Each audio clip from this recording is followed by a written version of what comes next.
जो यहाँ मौजूद हैं आपके हम कुछ सवाल लेने की कोशिश करेंगे। 30 मिनट का वक्त हमने उसके लिए तय कर रखा है। इस तरह से ये 2 घंटे की बहस पूरी होगी। 2-3 बुनियादी बातें हैं जिनका हमें ध्यान रखना है। किसी भी किस्म की नारेबाजी में हमें शरीक नहीं होना है। ये हल्ला गुल्ला नहीं है, क्योंकि पूरी दुनिया देख रही है, तो एक नज़ीर कायम करनी है, एक उदाहरण लोगों के सामने रखना है कि पढ़े लिखे लोग इत्तेफाकी और नाइत्तेफाकी रखते हुए भी, एक दूसरे से सहमति और असहमति रखते हुए भी बात कह सकते हैं। यहाँ पर मेरे JNU के प्रोफेसर बैठे हैं, पुरुषोत्तम अग्रवाल जी, जिन्होंने हमें क्लास में सिखाया है कि सहमति का साहस और असहमति का विवेक, और इसका ठीक उलट भी, ये बड़ा ज़रूरी है। दूसरी बात, ये किसी एक धर्म के बारे में बहस नहीं है, ये बात सबको स्पष्ट होनी चाहिए। किसी धर्म को महान बताने या किसी धर्म को कमतर बताने की ये बहस नहीं है। तो यदि कोई इस उम्मीद से देख रहा है या यहाँ आया है, तो मैं आपको आश्वस्त करना चाहता हूं कि आपको नाउम्मीदी हाथ लगेगी। इस बहस में बहुत ज़्यादा धार्मिक प्रतीकों के इस्तेमाल को लेकर भी ये दोनों लोग जो अभी आपको गंभीर दिख रहे हैं, भले लोग हैं, कल शाम को चाय पर मिले थे, बहुत हंसी मजाक भी इनके बीच हुआ था और गलबैयां डालते हुए एक तस्वीर भी हुई थी। ये इस बात का प्रमाण है कि इंटरनेट पर जो हल्ला मचा हुआ है उसके मुकाबले ये दोनों लोग बहुत ही अच्छे शांत ढंग से बहस के लिए राजी हो गए हैं। ट्विटर की बातें ट्विटर तक सीमित, एलन मस्क आजकल उसको एक्स कहते हैं। और अब इस बहस की शुरुआत मैं इन विद्वानों का, हालांकि इनको परिचय की जरूरत नहीं, पर हो सकता है, हमें पत्रकारिता में सिखाया जाता है कि नेवर अज्यूम, विज्ञान भी यही कहता है। मुफ्ती शमाइल नदवी साहब इस्लामिक विद्वान, शिक्षाविद हैं, कोलकाता के वाहियान फाउंडेशन के संस्थापक हैं, लखनऊ की प्रतिष्ठित दारुल उलूम नदवतुल उलमा से ग्रेजुएशन किया है, सोशल मीडिया और सार्वजनिक मंचों पर अध्यापन और बौद्धिक कामों में सक्रिय हैं और इस समय इंटरनेशनल इस्लामिक यूनिवर्सिटी मलेशिया से PhD कर रहे हैं। अच्छी बात यह है कि पढ़ाई के साथ साथ ट्रैवल ब्लॉग भी बनाते हैं। पेट्रोनस टावर के सामने का ब्लॉग हमने देखा। हमारे साथ जावेद अख्तर साहब हैं। जावेद अख्तर साहब कवि हैं, शायर हैं, गद्य भी लिखते हैं, फिल्मों के लिए संवाद लिखे हैं, गीत लिखे हैं। इससे इतर ये वैज्ञानिक सोच को लेकर या अपने डिक्लेयर्ड एथिज्म को लेकर भी मुखर रहते हैं और अपने तहीं रैशनैलिटी की बात करते हैं। देवियों और सज्जनों, डज गॉड एग्जिस्ट?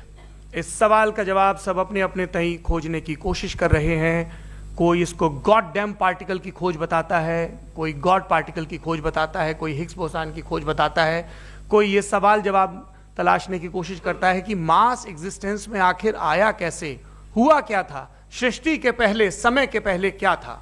और कोई ये कहता है कि ये सारी खोजें जिस मस्तिष्क में हो रही हैं प्रकृति के क्रम में, वो कैसे विकसित हुआ। मैं उम्मीद करता हूं कि हम आज इन बुनियादी सवालों के कुछ जवाब हासिल करने में कामयाब हों। मैं सबसे पहले मंच पर आमंत्रित कर रहा हूं मुफ्ती शमाइल नदवी साहब को। आइए सर जी।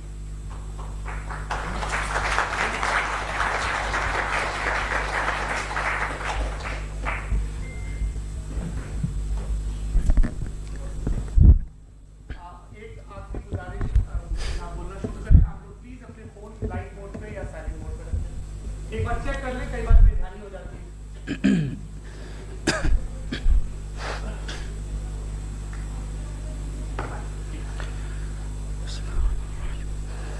तमाम तारीफ़ें उस क्रिएटर के लिए जिसने इस यूनिवर्स को एक मकसद के तहत पैदा किया है। रिस्पेक्टेड जनाब जावेद अख्तर साहब, मिस्टर सौरभ द्विवेदी और respected audience, thank you all for being here today.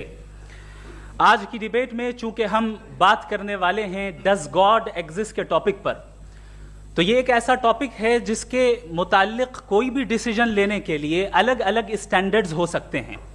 लिहाजा डिबेट के शुरू में ये ज़रूरी है कि हम ये जान लें कि आज के इस टॉपिक में कौन सा स्टैंडर्ड सही होगा और कौन सा गलत होगा। सबसे पहला स्टैंडर्ड जिसे मैं समझता हूं कि हमारे रिस्पेक्टेड जनाब जावेद अख्तर साहब बड़ी तेजी के साथ उसकी तरफ लपकेंगे, वो है साइंस। जबकि साइंस दर हकीकत खुदा के एग्जिस्टेंस को डायरेक्टली साबित करने या उसके एग्जिस्टेंस को डिनाई करने के लिए स्टैंडर्ड नहीं बन सकती। और उसकी वजह क्या है, ये मैं नहीं कह रहा, ये वो लोग कह रहे हैं जो साइंस के एक्सपर्ट्स हैं। नेशनल एकेडमी ऑफ साइंस कहती है science doesn't have the processes to prove और disprove the existence of God. Why? क्योंकि साइंस का ताल्लुक एम्पेरिकल एविडेंस से है और एम्पेरिकल एविडेंसेस का ताल्लुक हमारे नेचुरल और फिजिकल वर्ल्ड से है, जबकि गॉड नॉन फिजिकल और सुपर नेचुरल रियलिटी है। लिहाजा नॉन फिजिकल रियलिटी को आप उस टूल के साथ नहीं चेक कर सकते जिसका काम फिजिकल रियलिटी को तलाश करना है। लिहाजा आज इस डिबेट में गॉड की एग्जिस्टेंस को साबित करने या उसे डिनाई करने में साइंटिफिक एविडेंस को एक्सेप्ट नहीं किया जाएगा। दूसरा स्टैंडर्ड हो सकता है रेविलेशन, कि रेविलेशन के जरिए हम यह साबित करें कि गॉड एग्जिस्ट करता है या नहीं। लेकिन यह स्टैंडर्ड भी आज इररेलेवेंट है। क्यों? क्योंकि रेविलेशन मेरे नजदीक सोर्स ऑफ नॉलेज है, वैलिड सोर्स ऑफ नॉलेज है, लेकिन हमारे जावेद अख्तर साहब के नजदीक यह वैलिड सोर्स ऑफ नॉलेज नहीं है। लिहाजा आज की डिबेट में मैं एक भी एविडेंस किसी भी मजहबी स्क्रिप्चर से नहीं दूंगा ताकि जावेद अख्तर साहब के लिए वो अनएक्सेप्टेबल ना हो।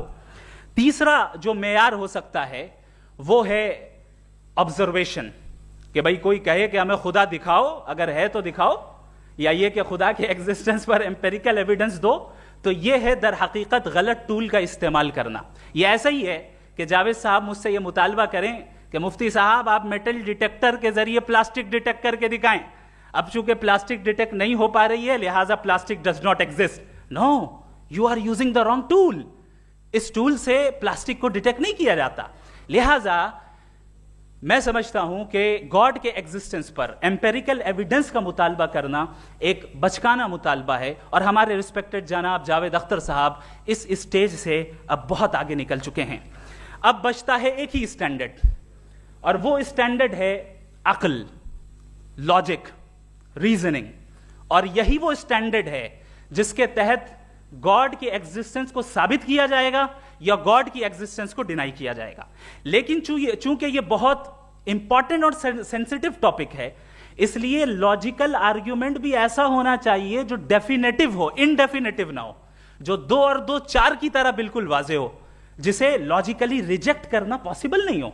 फॉर एग्जाम्पल हम कहें हमारे रिस्पेक्टेड मिस्टर सौरभ साहब, ये एक इंसान है और तमाम इंसान कॉन्शियस बीइंग है, लिहाजा नतीजा क्या निकला, हमारे सौरभ साहब भी कॉन्शियस बीइंग है। क्या ये इनडेफिनेट आर्ग्यूमेंट है या डेफिनेट आर्ग्यूमेंट है? ये डेफिनेट आर्ग्यूमेंट है। ये 2 और 2 की तरह वाजे है, इसमें किसी तरह जो है लॉजिकली इसको रिजेक्ट नहीं किया जा सकता। तो अगर आज हमारे जावेद अख्तर साहब ऐसी कोई अकली दलील और लॉजिकल एविडेंस दें खुदा के ना होने पर जो डेफिनेट भी हो, तो मैं ये ऐलान करता हूं कि यकीनन मैं उस एविडेंस को कबूल करूंगा और उस पर गौर करूंगा। लेकिन साथ में यह भी ऐलान कर देता हूं प्रेडिक्शन के तौर पर कि ऐसा कोई डेफिनेट आर्ग्यूमेंट कोई नहीं पेश कर सकता। दलील हम देंगे और डेफिनेटिव दलील देंगे, लॉजिकल दलील देंगे, ऐसी दलील देंगे जो एंटायर एथिस्टिक वर्ल्ड उसे रेफ्यूट नहीं कर सकती। चलें अब हम एक एग्जाम्पल सोचते हैं, एक सिनेरियो, सिंपल सिनेरियो, तमाम ऑडियंस से गुजारिश है, हम और आप एक आइसोलेटेड आइलैंड पर हैं, ऐसा आइलैंड जहां पे हमसे पहले कोई कभी नहीं गया। चलते चलते आपके सामने अचानक आपने देखा एक पिंक कलर की बॉल पड़ी हुई है। सबसे पहला सवाल आपके जहन में क्या आएगा कि यह बॉल यहां क्यों आई, कैसे आई, ये पिंक कलर की ही क्यों है, कोई और कलर भी हो सकता था, ये इसी शेप में क्यों है, कोई और शेप भी हो सकता था। नेचुरली आप इस तरफ पहुंचेंगे कि कोई ना कोई है जिसने इन स्पेसिफिक प्रॉपर्टीज के साथ इस बॉल को बनाया है और यहां पे रखा है। चूंकि आप जानते हैं कि ये जो बॉल है इसका एग्जिस्ट करना जरूरी नहीं है, ये एग्जिस्ट कर भी सकती थी, नहीं भी कर सकती थी, और एग्जिस्ट करना ही था तो किसी और फॉर्म में करती, किसी और कलर में करती। अब आप इस बॉल को एक्सपैंड करते चले जाएं, एक्सपैंड करते चले जाएं, एक्सपैंड करते चले जाएं, यहां तक कि ये बॉल यूनिवर्स के साइज की हो जाए। बताइए कि क्या साइज के बढ़ जाने से सवाल बदल जाएगा? हरगिज नहीं बदलेगा। अभी भी सवाल रहेगा ये यूनिवर्स कहां से आया, इन स्पेसिफिक प्रॉपर्टीज के साथ कहां से आया, क्यों आया, किसने बनाया, यह सवाल उस वक्त भी वैलिड रहेगा। लेकिन यह सवाल अगर हम जनाब जावेद अख्तर साहब से करें तो चूंकि इनका वर्ल्ड व्यू एथिस्टिक है, और सिर्फ इनका नहीं, मतलब जितने भी एथिस्ट हैं और एथिस्टिक वर्ल्ड व्यू को रखने वाले से अगर आप ये सवाल करें कि ये यूनिवर्स कहां से आया, तो इनका जवाब या तो आर्ग्यूमेंट फ्रॉम इग्नोरेंस होगा या डॉगमेटिक होगा। या तो ये कहेंगे कि मुझे नहीं पता कि ये कहां से आया, लिहाजा गॉड डज नॉट एग्जिस्ट, ये आर्ग्यूमेंट फ्रॉम इग्नोरेंस है, या ये कहेंगे कि ये यूनिवर्स खुद ब खुद बन गया। इसका मतलब ये है कि उस बॉल को भी खुद ब खुद बन जाना चाहिए, लेकिन बॉल के ताल्लुक से ये एक्सप्लेनेशन एक्सेप्ट नहीं की जाएगी कि ये खुद ब खुद बन गई, लेकिन यूनिवर्स के ताल्लुक से कर दिया जाएगा। इसे हम दूसरे अल्फाज में डॉगमा भी कह सकते हैं। दूसरी चीज, हमारे जावेद अख्तर साहब जरूर गॉड ऑफ गैप्स की मिसाल भी जरूर देंगे, और मिसाल देंगे कि पहले जमाने में बिजलियां कड़कती थी तो लोगों ने किसी एक खुदा की तरफ, और बारिश होती थी तो दूसरे खुदा की तरफ मंसूब कर दिया, उनके पास दलील नहीं थी। यह हमारा वर्ल्ड व्यू है ही नहीं, यह हमारा वर्ल्ड व्यू है ही नहीं, क्योंकि नेचुरल फिनोमेना के प्रोसेस की इंटरप्रिटेशन को जान लेने से यह कहां से साबित हो गया कि गॉड एग्जिस्ट नहीं करता है। इस पर मैं इंशाअल्लाह अभी आगे बात करूंगा।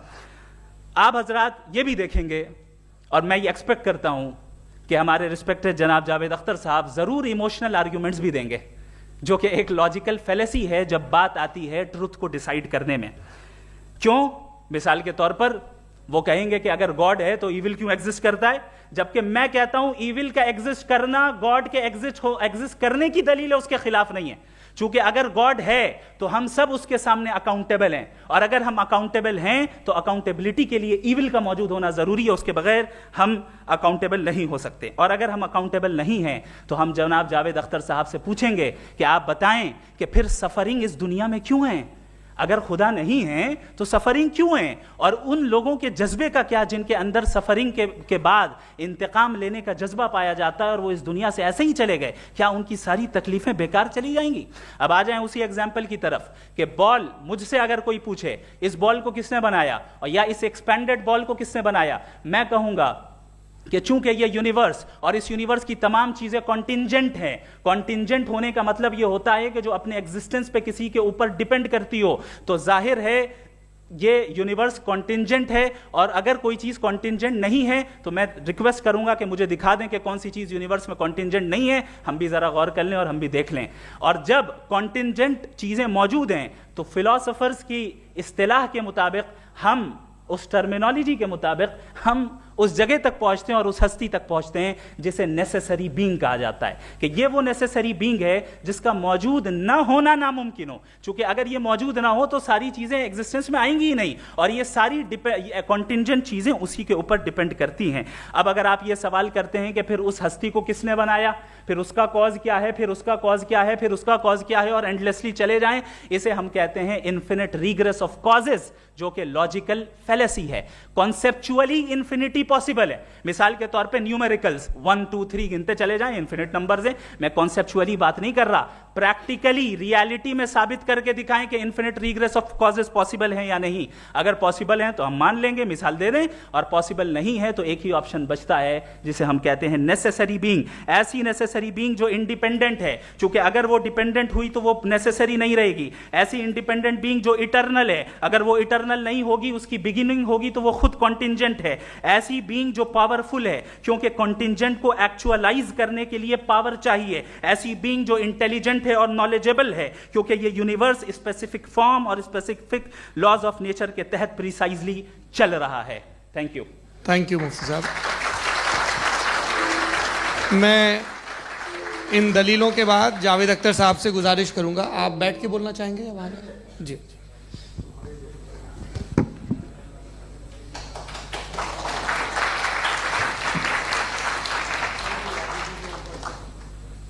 पहले तो मैं मुफ्ती साहब को एक अच्छी खबर देना चाहूँगा कि मेरी नॉलेज साइंस के बारे में बड़ी मामूली है, तो आप फिक्र ना करें उसकी, लेकिन कुछ कॉमन सेंस है मुझ में। देखिए, ये खुदा का तस्वुर कोई नया तस्वुर नहीं है, ये सदियों से रहा है।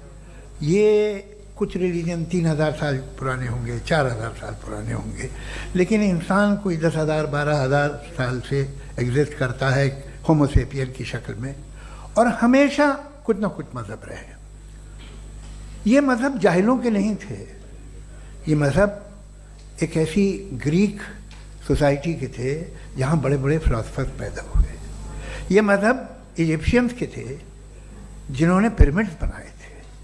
ये रोमन्स के थे कि जिनका आर्किटेक्चर और सेनेट यानी पहली बुनियाद डेमोक्रेसी की लिमिटेड थी मगर डेमोक्रेसी थी, ये उन लोगों ने किए थे। तो इनका जो जुपिटर था, रा था, ज़्यूस था, उन्हें उस पर इतना ही एतमाद था जितना आज किसी मजहबी आदमी को अपने खुदा पे होगा। क्रिश्चियनिटी आने से पहले यूरोप में एक मज़हब था जर्मेनिक रिलीजन। उसका एक खुदा था, उसकी एक बीवी थी, उसके 2 बेटे थे, एक बेटी थी। फिर जर्मनी में जब यूरोप में क्रिश्चियनिटी आई तो वो खुदा, उसकी बीवी और पूरे ख़ानदान चला गया। तो हमने अगर हम हिस्ट्री देखें तो खुदा जो हैं वो ज़्यादातर फ़नी है, वो हमेशा रहे नहीं। और वो जो लोग इन्हें मानते थे उनको आप कहें वो तो जाहिल थे, उन्हें तो कुछ पता ही नहीं था, ऐसा नहीं है। वो अपने वक्त में बड़े काबिल लोग थे और अपने वक्त में उन्होंने बड़े बड़े काम किए हैं, फिलोसफर्स थे, साइंटिस्ट थे। लेकिन उनका मज़हब कहाँ गया, उनके खुदा कहाँ गए? आज जो खुदा हैं दुनिया में लोग उन्हें मानते हैं। आपको क्या मालूम कि कितने बरसों के बाद क्या होने वाला है? हम यूरोप में देखते हैं तो चर्च खाली हैं। तो वक्त के साथ चीज़ें बदलती हैं। जहाँ तक इसका ताल्लुक़ है मज़हबों का, हर मज़हब आपसे एक चीज़ मांगता है, फेथ। ये फेथ क्या चीज़ होती है? What is the difference between faith and belief?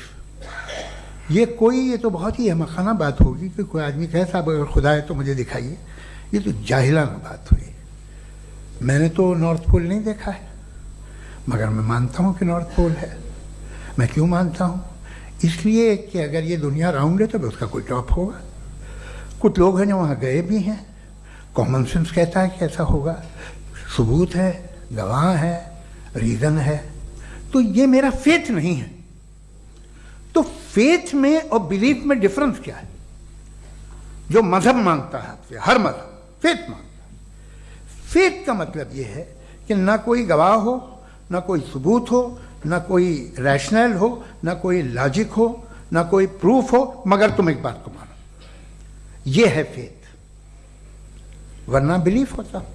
अगर इसमें कुछ भी सबूत होते, गवाह होते, तो फिर इसे आप बिलीफ कहते। जैसे मेरा बिलीफ है कि नॉर्थ पोल है, मेरा फेथ थोड़ी है। फेथ इन तमाम शर्तों को रद्द करता है। तो फिर स्टुपिडिटी क्या है? अगर मैं एक बात ऐसी मानूं जिसकी ना कोई लॉजिक है, ना कोई रैशनल है, ना कोई प्रूफ है, ना कोई गवाह है, ना कोई सबूत है, और मैं उसे मानूं, तो ये स्टुपिडिटी हुई। इसे ही भाई कल को मैं यकीन कर लूं कि एलॉन मस्क जो है मेरा भाई है, तो मुझे इंतहाई खुशी होगी, सुकून भी बहुत मिलेगा मुझे। लेकिन और कहे भाई क्यों मानते हो, क्या सबूत है भाई, वो तो अमेरिकन है और तुम तो इंडियन हो, वो तो नस्ल अलग है, तुम्हें कभी मिले भी नहीं। साहब देखिए मेरा फेथ है, इस पर बात न किया। फेथ का मतलब ही यह है कि आप प्रूव नहीं कर सकते। अगर आप प्रूव कर सकते हो तो फेथ की जरूरत ही नहीं, फिर तो आप बात करेंगे, आप कितनी बहस कर लीजिए। अल्टीमेटली दुनिया का हर मजहब फेथ पे टिका है, और फेथ का मतलब है एक ऐसा यकीन जिसका कोई सबूत, कोई गवाह, कोई रैशनल नहीं। अब आप ये कहें, क्या आप ये क्यों कह रहे हैं कि साहब ये कायनात किसने बनाई? कमाल ये है कि आपने बताया कि एक आइलैंड पे गए और एक बॉल देखी। आपने ये नहीं कहा कि आइलैंड किसने बनाया, आपको सिर्फ बॉल पे हैरत हुई। हमने आइलैंड पे हमने हैरत नहीं की, होते हैं आइलैंड। इसी तरह ये आइलैंड है, सितारे, ये गैलेक्सीज, ये सब आइलैंड हैं, खला में। हम उन्हें टेकन फॉर ग्रांटेड लेते हैं, हम पूछते नहीं किसने बनाए। आपने जजीरे के बारे में भी नहीं पूछा है। मेरी पैदाइश कैसे हुई? क्या मैं प्लान्ड पैदा हुआ था? I was plan to be born, या एक लकी स्पर्म था जो किसी एक से चिपक गया? मेरी पैदाइश रैंडम है। रैंडम। और इंसाफ जिसे आप कहते हैं, इंसाफ का तो नेचर से कोई वास्ता ही नहीं है। जो आप कहते हैं कि एक दिन इंसाफ मिलेगा, इंसाफ is a human concept, nature में कोई इंसाफ नहीं। अगर शेर हिरन को खा जाता है तो उसे कोई सजा नहीं मिलती। अगर एक आंधी आती है और हरे भरे पेड़ों को उखाड़ के फेंक देती है तो आंधियों की जेल नहीं होती है। नेचर में इंसाफ नहीं, इसलिए वो नेचर को इंसाफ की जरूरत भी नहीं। नेचर तमाम एक है। अब हम कहें कि साहब ये देखिए जो मैंने खाना खाया था ये मेरी आँख तो नहीं यूँ कर दिया उसे, तो इसे सज़ा मिलनी नहीं, वो सिस्टम है, ऐसे ही चल रहा है। नेचर बगैर इंसाफ के है। इंसाफ इज अ ह्यूमन कॉन्सेप्ट। तो जो आपसे कहता है कि मैं तुम्हें इंसाफ दूंगा, वो इंसानी जहन की पैदावार है। ये नेचुरल है ही नहीं, ये आसमानी है ही नहीं। नेचर का तसव्वुर, इंसाफ का तसव्वुर। भाई आप साथ मिलते हैं, अब आप लेफ्ट हैंड ड्राइव करते हैं, ये क्या है? तमाम सच, तमाम नेकी, तमाम शराफत लेफ्ट हैंड ड्राइव है। वरना क्या होगा, या तो आप क्रॉस कर देंगे, आपका एक्सीडेंट हो जाएगा, या आप किसी को मार देंगे, या ट्रैफिक जैम हो जाएगा। झूठ, बेईमानी, रिश्वतखोरी, ये तमाम जो है driving on the wrong side है। इसके ऊपर कुछ नहीं। ये तो हमने बनाया, जैसे हमने लेफ्ट हैंड ड्राइव बनाई है। ये कॉन्सेप्ट ऑफ इंसाफ जो है ये हमारा है, इसका नेचर से कोई वास्ता नहीं। शेर खा जाता है हिरन को, उसे जेल होती है क्या? कुछ भी नहीं, है ही नहीं। तो ये जो दुनिया के रिलीजन प्रॉमिस करते हैं आपसे इंसाफ, इसी से मालूम होता है कि ये मैन मेड है। ये तसव्वुर कहीं और का है ही नहीं। जो नेचर है, कुछ लोग कहते हैं नेचर ही खुदा है, तो नेचर में तो इंसाफ नहीं कहीं। और आप वादा कर रहे हैं कि तुम्हें मरने के बाद इंसाफ मिलेगा। मुझे अगर मिलेगा तो मैं बहुत खुश होऊंगा, लेकिन मैं यकीन नहीं कर पाता हूँ, इसलिए कि मैं फेथ नहीं पैदा कर सकता। The very fact that religions demand faith, इसका मतलब है कि उनके पास जस्टिफिकेशन नहीं है। अच्छा था, फिर रिलीजन अगर मॉडरेशन में है, कोई सा भी नहीं, वो आप में कुछ खूबियाँ भी पैदा करता होगा, देखिए उससे ये फ़ायदा है, वो फ़ायदा है।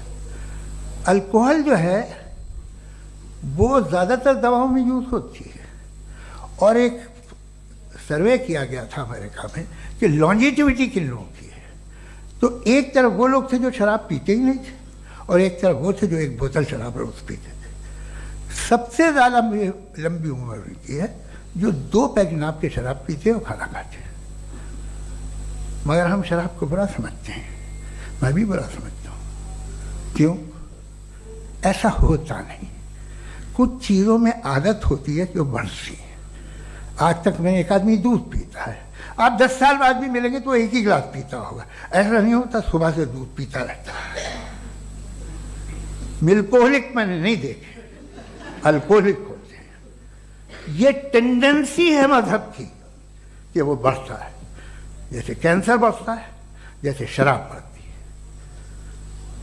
कुछ लोग होंगे जो उसे सही तरह से यूज़ करते हैं। मुझे यकीन है कि हमारे मुफ्ती साहब भी उनमें से एक, इनसे बहुत खुशी हुई मुझे इनसे मिलकर। लेकिन कितने लोग हैं कि आज आप देखते हैं दुनिया में जो तबाहियाँ हैं, इनमें कितना हाथ है उन लोगों का जो बिलीवर कहते था मजहब ये नहीं कहता, ना कहता होगा, मगर जब ये मजहब पीते हैं तो ऐसे बिहेव करते हैं। थोड़ा सा अगर हो तो शायद बहुत अच्छी बात, लेकिन शराब थोड़ी सी नहीं रहती, उसमें टेंडेंसी है पहले। थोड़ा सा अगर 2-3 कैंसर के सेल हो ना बॉडी में तो आदमी स्लिम रहेगा, लेकिन वो 2-3 सेल नहीं रहते, वो मल्टीप्लाई होते हैं। जावेद साहब टाइम पूरा हो गया। टाइम हो गया, तो बस बात खत्म हो गई। अच्छा, मुझे कुछ और कहने को था भी नहीं।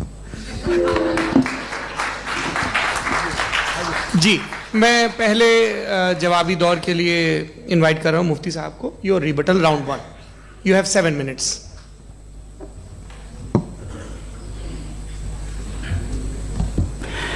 Thank you very much Javed साहब। आपकी बात को सुनकर बड़े महजूज हुए हम लोग। महजूज, do you understand? We enjoyed. Okay, अब थोड़ा सा लॉजिकली उसको हम लोग देखते हैं। दरअसल हम लोगों ने कल गुजारिश की थी मुफ्ती साहब से भी, जावेद साहब से भी, कि हिंदुस्तानी ज़बान आम फहम सबको समझ में आ जाए और जहां कहीं आप मुश्किल शब्द इस्तेमाल करें वहां बताते भी चलें। Thank you. तो सबसे पहले हमारे रिस्पेक्टेड जावेद साहब ने हवाला दिया कि खुदा फानी है, कितने मजहब आगे चले गए, किसी ने जुपिटर को खुदा माना, किसी ने किसी को माना। मैं कहता हूं जिसने कॉन्टिंजेंट चीज को खुदा माना, गलत माना, वो खुदा ही नहीं, वो खुदा ही नहीं है।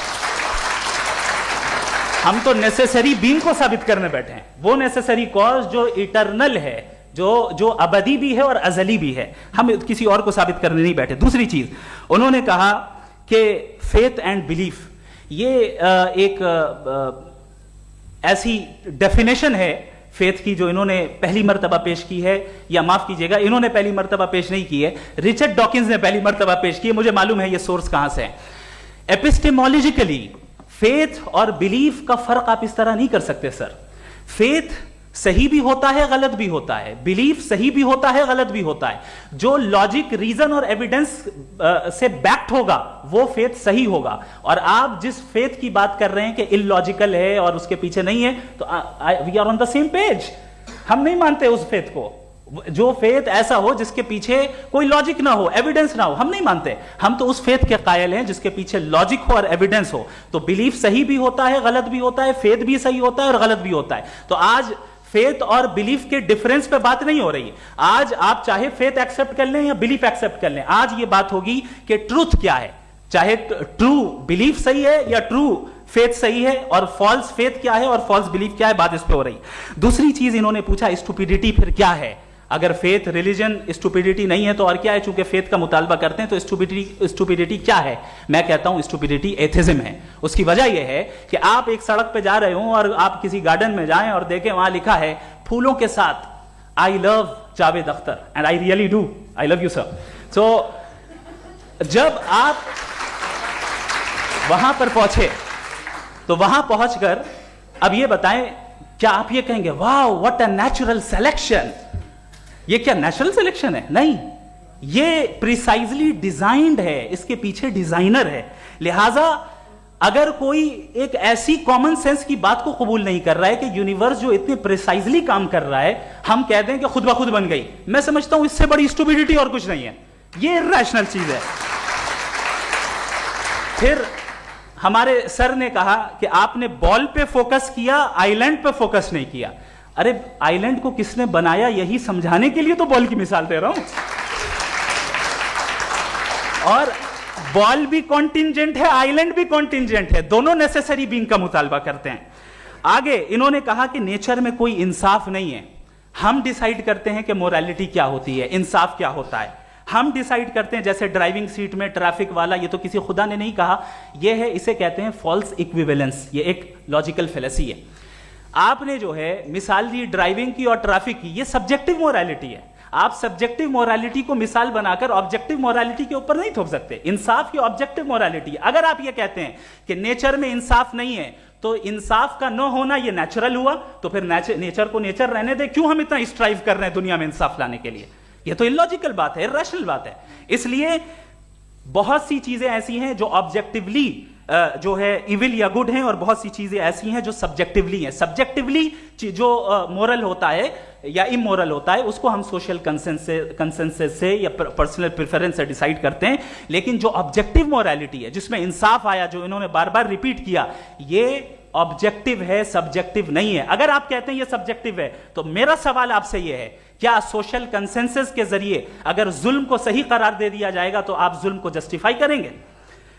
दूसरी चीज इन्होंने यह कहा कि 2 पैक शराब पी लें तो वो उतने पे नहीं रहता, बढ़ जाता है। यही मामला मजहब के साथ है। 2 पैक आप पी लें, बढ़ेगा। तो ये एक ऐसी मिसाल है, इसको कहीं भी फिट कर लें कि आप एथिज्म पे जब फिट करें, जब आप 2 पैक एथिज्म का लेंगे ना, तो वो बढ़ बढ़ के नॉर्थ कोरिया बनेगा। Thank you.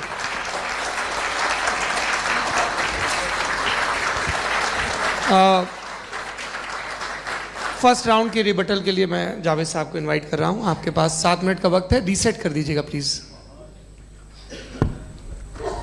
मुझे इस बात की खुशी है कि मुफ्ती साहब ने भी मान लिया कि नेचर में कोई इंसाफ नहीं है। तो कोई भी चीज़ जो इंसान ने नहीं बनाई है उसमें इंसाफ नहीं होता है। एक बात मैं आपसे अर्ज करूं, जरा पता लगा लीजिएगा, ये जो आप बाग में जाते हैं बेहद खूबसूरत फूल देखते हैं ना, इनमें से कोई नेचुरल नहीं है। ये सारे फूल क्रॉस करके बनाए गए हैं। जो जंगल में फूल होते हैं नहायत मामूली होते हैं, ये फूल इंसानों ने बनाए हैं। जो आप बाग में देख के वाह वाह कहते हैं, ये इंसानों के बनाए हुए हैं। डिफरेंट फूलों को क्रॉस करके, डेवलप करके, फिर क्रॉस करके इस तरह से बनाए गए। नेचुरल फ्लावर नहीं। किसी जंगल वीरान में जाके आप गुलाब के फूल नहीं देखेंगे। ये सब बनाए हुए इंसान ने, बहुत से काम इंसान ने किए हैं। बाकी है कि आपने मेरी एक बात का जवाब नहीं दिया, जिससे मुझे शिकायत है कि फेथ क्या है और आप फेथ मांगते क्यों हैं मुझसे। आप तो लॉजिकल हैं, आपके पास तो सारे रैशनल हैं, आपके पास सारे सबूत हैं, तो आपको फेथ की डिमांड क्यों करते हैं कि भाई तुम सरेंडर कर दो और सवाल मत करो। कोई मजहब सारे सवाल करने की इजाजत नहीं देता है और मना करता है कि दादा सवाल ना करो, बह जाओगे तुम। आप क्यों रोकते हैं? हकीकत यह है कि इंसानी तारीख क्या है। इंसानी तारीख ये है कि दुनिया में दो तरह के लोग हुए हैं। एक वो जिन्होंने अपनी लाइल्मी की परस्तिश की है, दूसरे वो जिन्होंने अपनी इग्नोरेंस या लाइल्मी से झगड़ा किया है और मालूम किया है कि क्या है। ये जो आप कह रहे हैं, आज आप हैरान हैं कि भाई ये यूनिवर्स कैसे बनी। लोग हैरान थे कि सूरज डूबता है तो इधर से कैसे निकलता है। और आप एक कदम जाके हमेशा का मानने को तैयार है, एक कदम पीछे ही मान जाइए। भाई आप इसके बाद जाते हो, कहते सवाल ना करना कि ये कहाँ से आया, ये पावर तो हमेशा से हमेशा रहेगी। तो आप यूनिवर्स के बारे में मानने में क्या तकलीफ है? एक कदम पहले रुक जाइए। ये हमेशा से थी या नहीं थी, हमें मालूम नहीं है। और ये कहना कि हमें मालूम नहीं है, कमाल ये है कि दुनिया के सारे मजहब सब जानते हैं ये दुनिया कैसे बनी थी, कैसे मिटेगी, मरने के बाद क्या होगा, इनको सब इल्म है। इनको किसी को डायनासोर होते थे पहले ये नहीं पता था, किसी को नहीं पता। किसी भी दुनिया की मजहबी किताब में डायनासोर का जिक्र नहीं है। लेकिन बाकी सब बातें, how to make universe in 4 easy lessons and बाकी सब पता है। जिसको सब पता है वो गड़बड़ है। हम में ये इंकिसार, ये ह्यूमिलिटी होनी चाहिए कि हम ये कहें कि हमें ये बहुत सारी बातें नहीं मालूम, लेकिन हम उनकी परस्तिश ना करना, अपनी लाइल्मी को की परस्तिश ना करें, हम उसे पता लगाने की कोशिश करें। जिस दुनिया में आप बैठे हैं सर, ये हॉल जो है, ये इलेक्ट्रिसिटी जो है, ये माइक जो है, जिस हवाई जहाज से आप आए थे, वो जिस कार से आप यहाँ आए हैं, ये सब उन लोगों की बनाई हुई है जिन्होंने सवाल किए थे। ये दुनिया जिसमें आप आज आराम से हैं, ये उन लोगों की बनाई है कि जिन्होंने सवाल किए थे। और हर स्टेज पे इन सवालों को मकरूह कहा गया था, गलत कहा गया था। आप जरा तारीख पढ़िए, एक बड़ी दिलचस्प किताब है बर्ट्रैंड रसेल की, जिसमें उसने रिलीजन एंड साइंस कि कब से रिलीजन जो है साइंस के अगेंस्ट है। और हद तो ये है कि भाप के इंजन के खिलाफ थे, स्टीम इंजन के भी खिलाफ थे, और फतवे हुए उन पर, वेटिकन ने दिए। तो ये हमेशा, अभी जैसे ही ये राइट विंगर आते हैं अमेरिका में पावर में, तो वो जो अपना ये क्या बोलते हैं उसे, सीड क्या बोलते हैं, सीड क्या जो, हाँ नहीं सीड जो होते हैं जिन पे जी, नहीं भाई, वो जो ह्यूमन बॉडी के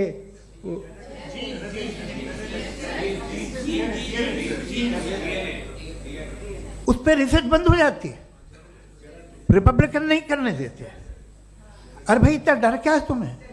एक ज़माने में बहुत नाराज थे ये सारे मजहबी लोग कि ये इंसान तो इंसान बनाने की कोशिश कर रहा है। आपको क्या तकलीफ भाई, बना ले तो बना लेने दो, ये खौफ क्या है?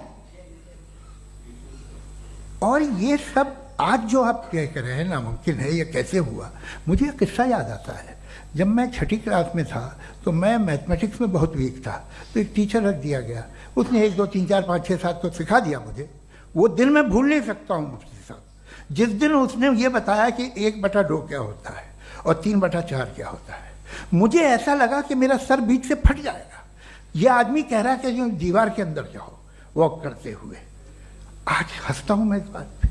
तो आज जो बातें आपके जहन से बिल्कुल परे हैं और आप हैरान होते हो उन्हें देख के, एक वक्त आएगा कि मामूली लगेंगे। और हुआ है, आपकी इंसानी तारीख ही है। इतनी जल्दी सारे फैसले आप मत कर लीजिए, थोड़ा ये ह्यूमिलिटी रखिए कि भाई ये हमें नहीं मालूम। ये कहने में क्या आ रहा है? ये यूनिवर्स कहाँ तक फैली, ये कब से है और कब तक रहेगी, हमें नहीं मालूम। आपने फैसला कर लिया कब बनी। ये आपके हिसाब से कोई 14 बिलियन ईयर बनी जो समझा जाता है। उससे पहले हजारों करोड़ों अरबों साल तक खुदा बैठा क्या कर रहा था? खामोश बैठा था, ऐसी जमाइयाँ ले रहा था। फिर उसे आइडिया है, यार एक काम करते, वक्त अच्छा गुजर जाएगा, यूनिवर्स पर आपसे सोचिए। वो तो हमेशा से है ना, मगर यूनिवर्स हमेशा से नहीं है, ये तो बनाई गई है। और उससे पहले क्या था, इनका क्या काम था? कैसी बात है, ये बड़ा आसान है। जो बात हमें आज धीरे धीरे पता चली है, बरसों 2000 और 2500 साल पहले आपको किसी ने बता दिया कि क्या था, आप मान गए और तब से वही मान रहे हैं जो 2500 साल पहले कहा गया था। सब कुछ बदल गया है, सॉल्व हो रही हैं चीज़ें। अभी साइंस बिल्कुल दावा नहीं करती, या कोई फिलोसफर ये दावा नहीं करता कि हमें सब मालूम, बल्कि वो कहता है कि हमें जितना मालूम होता है उससे ये मालूम होता है कि हमें कितना कम मालूम। तो हम अपनी जहालत से लड़ें, उसकी परस्तिश न करें। जी, टाइम है। Thank you so much. मैं तर्कों की श्रृंखला में राउंड 2 के लिए मुफ्ती साहब को आमंत्रित कर रहा हूँ। आपके पास एक बार फिर से 7 मिनट का वक्त है। शुक्रिया। जनाब जावेद अख्तर साहब कई मर्तबा दोहरा रहे हैं कि फेथ का मतलब बताइए, फेथ का मतलब बताइए। मैंने बता दिया, फेथ सही भी होता है, गलत भी होता है। और आज हम फेथ पे बात नहीं कर रहे, हम ट्रुथ और डज गॉड एग्जिस्ट पे बात कर रहे हैं। क्या डज गॉड एग्जिस्ट, ये ट्रुथ यानी गॉड है या नहीं है, इसमें से दोनों ट्रुथ क्या है। अब आप उसे फेथ कह लें, बिलीफ कह लें, नॉट माई बिजनेस। उसके बाद आपने कहा कि भाई सवाल करने से मजहब रोकता है। मैं कहता हूं जो रोकता है वो रोकता होगा, मैं नहीं रोकता, बल्कि सवाल करें, सवाल करना चाहिए। सवाल कर करके तो हम आगे बढ़ते हैं, तरक्की करते हैं, और इसीलिए मैं आज यहां पे आया हूं। लेकिन सवाल सिर्फ खुदा से नहीं होगा, आपसे भी होगा। सवाल एथिज्म से भी होगा, सवाल सिर्फ मजहब से नहीं होगा, सबसे होगा। और आज मैं सवाल करूंगा और उम्मीद है कि आप जवाब देंगे। अभी तक आपने वैसे कॉन्टिंजेंसी आर्ग्यूमेंट का कोई जवाब नहीं दिया। चलें, आपने कहा यूनिवर्स के बारे में इटर्नल क्यों नहीं बोल देते। ये चूंकि लॉजिकली पॉसिबल ही नहीं है कि यूनिवर्स इटर्नल हो। यूनिवर्स एक कॉन्टिंजेंट चीज है जो टाइम एंड स्पेस के पाबंद है, टाइम एंड स्पेस से बाउंड है।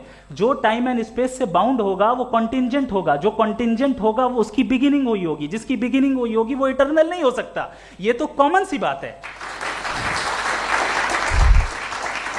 आपने कहा कि किसी मजहबी किताब में डायनासोर का जिक्र नहीं है। अफसोस कि आज तक किसी मैथमेटिक्स के किताब में मुझे डायनासोर का जिक्र नहीं मिला। तो इसका मतलब मैथमेटिक्स की किताब बेकार है? नहीं, उसका वो टॉपिक नहीं है। रेवलेशन का और मजहबी किताबों का टॉपिक ये नहीं है कि आपको आके बताए साइकिल कैसे बनाते हैं, या आकर ये बताएं कि जो है डायनासोर कब था। वो तो मोरालिटी सिखाने आया है, गॉड के बारे में बताने आया, नॉन फिजिकल रियलिटी की हकीकत को सिखाने के लिए आया। रिलीजियन साइंस को रोकता है? नहीं रोकता। अगर रोकता है तो गलत करता है। रिलीजियन साइंटिज्म को रोकता है, जिसमें हमारे जावेद साहब मुब्तला हैं। साइंस और साइंटिज्म में फर्क है। साइंटिज्म यह है कि आप समझें कि साइंस और साइंटिफिक मेथोडोलॉजी ये नॉलेज को हासिल करने का वाहिद सोर्स ऑफ नॉलेज है। यह है साइंटिज्म। हम इसे रिजेक्ट करते हैं। हम साइंस को तो तरक्की करते हैं, भाई आप हमारी पूरी तारीख कर लें, पढ़ लें तो आपको पता चल जाएगा। बहरहाल ये अलग टॉपिक है। उसके बाद इन्होंने एक लफ्ज कहा, वेटिकन ने फतवा दिया। वेटिकन का फतवे से कोई ताल्लुक नहीं है, दोनों कॉन्ट्राडिक्टरी अल्फाज हैं। उसके बाद उन्होंने कहा कि भाई हमें नहीं मालूम। अगर नहीं मालूम तो क्लियरली कह देना कि नहीं मालूम है, इसमें क्या हर्ज है। तो वही तो मैं कह रहा हूं ना कि आप कह दें कि नहीं मालूम, लेकिन क्लेम क्यों कर रहे हैं कि गॉड एग्जिस्ट नहीं कर रहा है। आप कह दें नहीं मालूम है, हो सकता है हो सकता ना हो, लेकिन आप क्लेम कर रहे हैं। The moment you say God does not exist, this is a claim. And now the burden of proof is upon you too, जैसे हमारे ऊपर है। और क्यों है मैं बताता हूं, क्यों है ये भी मैं बताता हूं। फिलोसॉफिकली जो क्लेम होता है ना, सिर्फ ये नहीं होता कि इंसान कहे पॉजिटिव क्लेम करे और नेगेटिव क्लेम करे तो बर्डन ऑफ प्रूफ नहीं है। आप मिसाल के तौर पे मैं कहूं कि फुला उस कमरे में कोई नहीं है, मैंने एक नॉलेज का क्लेम किया है, उस कमरे में कोई नहीं है, मैंने एक नॉलेज का क्लेम किया। या तो मैं कहूं मुझे नहीं पता, हो भी सकता है नहीं भी हो सकता है, this is not a claim. लेकिन जब मैं कह रहा हूं कि वहां कोई नहीं है या मैं कह रहा हूं वहां कोई है, दोनों क्लेम है और दोनों के ऊपर बर्डन ऑफ प्रूफ है। हमारे ऊपर भी बर्डन ऑफ प्रूफ है, मैंने कंटिजेंसी आर्ग्यूमेंट दिया, इसे तोड़कर दिखाइए। आखिरी चीज, इन्होंने कहा कि खुदा दुनिया बनाने से पहले 150 साल पहले या करोड़ों साल पहले क्या कर रहा था। अरे हजरत, चलें बहरहाल मैं जवाब दे देता हूं, आप हमारे रिस्पेक्टेड पर्सनालिटी हैं, अगर आप नहीं होते तो मैं ऐसे एंटरटेन ही नहीं करता। टाइम, ये 100 साल पहले या 100 साल बाद, पहले बाद में अभी, ये वो अल्फाज हैं जिनका ताल्लुक टाइम से है।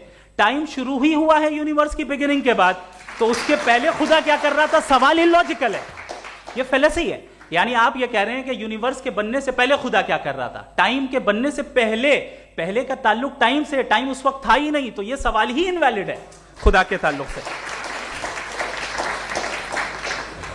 दूसरी चीज, आर्ग्यूमेंट ऑफ कंटिजेंसी जो मैंने आपके सामने पेश की है, आपने बार बार ये प्रूफ किया और ये कह रहे हैं कि गॉड ऑफ गैप्स। देखिए पहले नहीं मालूम था, साइंस ने कर दिया। सिंपल्स की मिसाल से मैं समझा देता हूं। जिस गैप्स की आप बात कर रहे हैं ना, साइंस उन गैप्स को जिन चीज के जरिए भी प्रूव करेगा वो कॉन्टिंजेंट ही होगा, अब चाहे वो फोर्स हो, मैटर हो या एनर्जी हो। लिहाजा सवाल हमारा उस वक्त भी वैलिड होगा जब तक कि आप नेसेसरी बीइंग पे ना आ जाएं, और इन्फिनिट रिगरेस पॉसिबल नहीं है of causes in practical world, तो जाहिर है कहीं रुकना पड़ेगा, जहां रुकेंगे वही खुदा है। दूसरी चीज, आपने ये क्या कह रहा था मैं, किस पॉइंट को? What? Oh no, after that. Just now. हाँ, जहां रुकेंगे वही खुदा है। बहरहाल, तो टाइम का जिक्र हो गया, गॉड ऑफ गैप, सॉरी या इसकी एक मिसाल आप ले लें। एक कार है, एक साहब ने देखा कि भाई कार जो है उसके व्हील्स कितने अच्छे लगे हुए हैं सही जगह पे, स्टीयरिंग जो है कितने अच्छे जगह पे लगी हुई है, और सीट्स कितने वेल डिजाइंड है, कितनी प्रिसाइजली ये कार काम कर रही है, तो जरूर कोई ना कोई इसे क्रिएट किया है, किसी ने क्रिएट किया है। अब जावेद साहब आए और कहे अरे जनाब बोनेट खोलिए, इसमें इंजन है, इंजन इस कार को चला रहा है, hence prove no one has created the car. This is illogical, this is irrational. आपने इंजन के जरिए उस गैप को तो साबित किया, लेकिन क्या उससे कार की जो क्रिएशन है और उसका जो क्रिएटर है ये इम्पॉसिबल हो जाए, ऐसा पॉसिबल है? उसका सवाल खत्म हो जाए, ऐसा पॉसिबल है? नहीं। आपने गैप्स को फिल करके, कॉन्टिंजेंट चीजों से गैप्स को फिल करके हमारे ऑब्जर्वेशन को और ब्रॉड कर दिया। अब हमें और पता चल गया कि ये जो कार है इसका सिस्टम कितना ज्यादा कॉम्प्लेक्स है। पहले कम समझते थे, अब कॉम्प्लेक्सिटी और ज्यादा वाजे हो गई। अब हमें समझ में आ रहा है कि हमारी सर्टेनिटी और बढ़ गई कि जरूर इस कार को किसी ना किसी ने बनाया। यही मामला यूनिवर्स का है। साइंस हमेशा फिजिकल वर्ल्ड की चीजों को ही फिल करती जाएगी और फिजिकल चीजों से ही करती जाएगी, चूंकि एम्पेरिकल एविडेंस का ताल्लुक फिजिकल वर्ल्ड से है। आप साइंस के जरिए मेटाफिजिकल रियलिटी को कभी साबित नहीं कर सकते। ये रॉन्ग टूल का इस्तेमाल करना है। ये वही काम है कि आप मेटल डिटेक्टर से प्लास्टिक डिटेक्टर करने चलें, जो कि जाहिर है सही नहीं है। Thank you.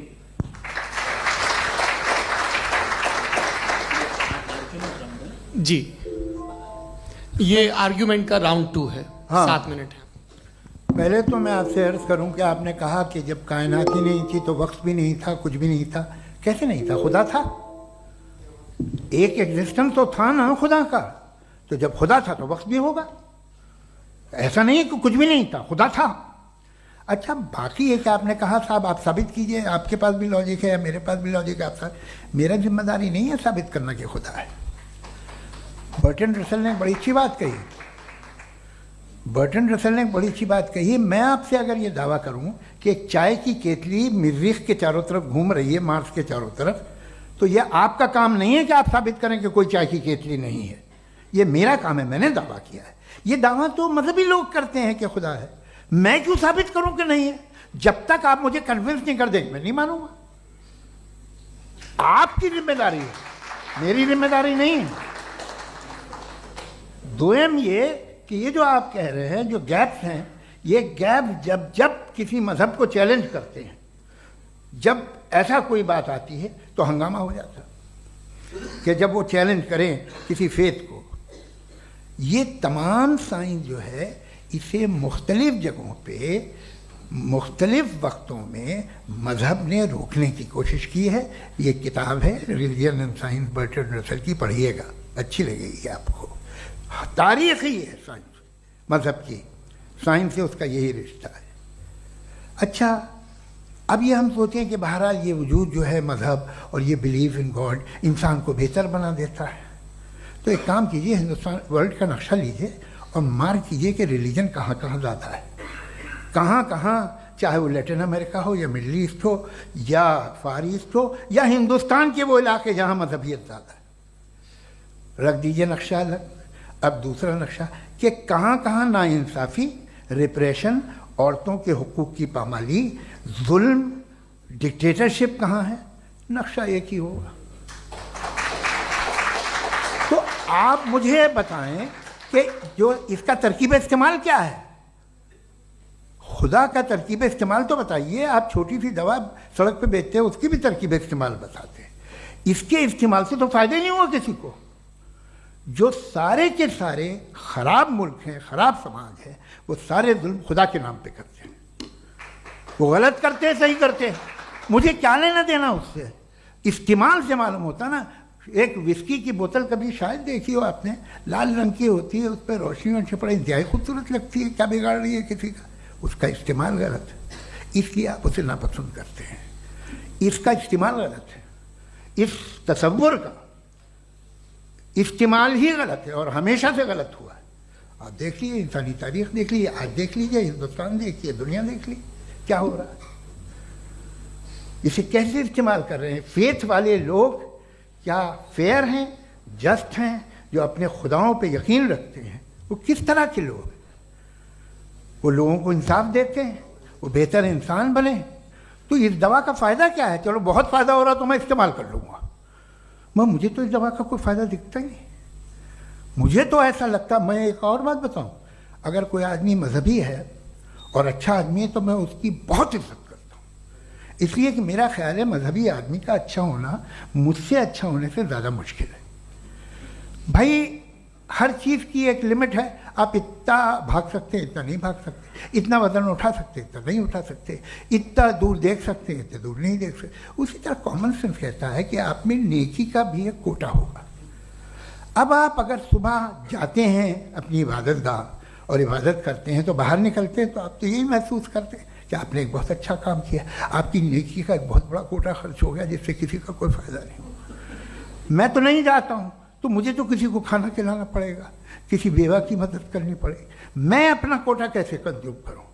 आप अपना कोटा, सारे मजहबी लोग इंतहाई यूजलेस कामों में यूज करते हैं। उसके बाद भी अगर आप में बच्ची है थोड़ी सी शराफत, तो भाई वाह क्या बात है।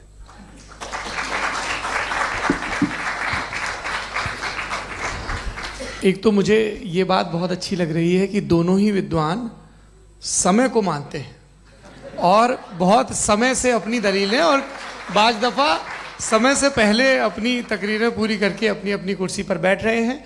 ये इस आर्ग्यूमेंट का राउंड 2 पूरा हुआ। अब रिबटल का राउंड 2 है और उसके बाद क्रॉस एग्जामिनेशन होगा। नहीं, आपका आर्ग्यूमेंट हो गया सर। हमारे यहाँ स्कूल के सिलेबस में पंच परमेश्वर कहानी पढ़ाई जाती है, प्रेमचंद जी की लिखी हुई। आप निश्चिंत रहिए, आपके कोई राउंड में मिस नहीं होने दूंगा। रिबटल का राउंड 2, मुफ्ती शमाइल नदवी साहब।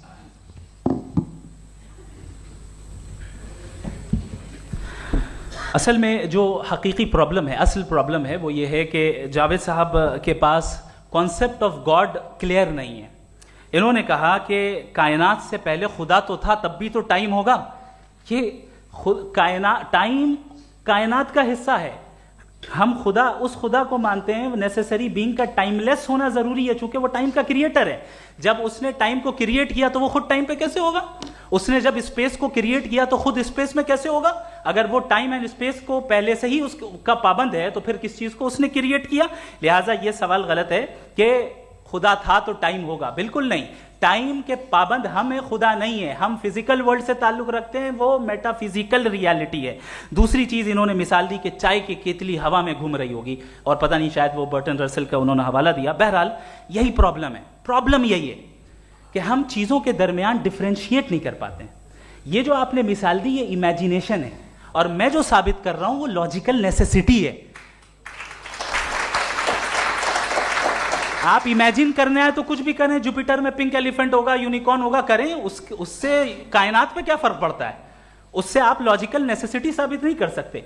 मैं तो उस प्राइम कॉज की बात कर रहा हूं, उस नेसेसरी बीइंग की बात कर रहा हूं जिसके बगैर इस कायनात का एग्जिस्टेंस मुमकिन नहीं है। दूसरी चीज, मजहब को साइंस चैलेंज करती है वगैरह वगैरह, ये हमारा टॉपिक ही नहीं है। मैं इस पर बात करूंगा तो फिर मेरा वक्त चला जाएगा। मजहब के ऊपर चूंकि हमारी डिस्कशन नहीं है, साइंस को मजहब और बिलखुसूस मैं और हमारा वर्ल्ड व्यू कम अज कम साइंस को पीछे नहीं करता है, साइंटिज्म की मजम्मत करता है। इसकी वजाहत मैंने पहले कर दी। दूसरी चीज इन्होंने कहा वर्ल्ड का नक्शा लीजिए, वर्ल्ड मैप लीजिए, दो अलग अलग जगह की। हजरत मैंने ये होमवर्क किया था, और मैंने मिडिल ईस्ट का एक नक्शा लिया और यूरोप का एक नक्शा लिया, ये मजहबी इलाका और ये लिबरल और एथीस्ट इलाका। मुझे पता चला कि सबसे ज्यादा रेप केसेस जो हैं वहां पर है।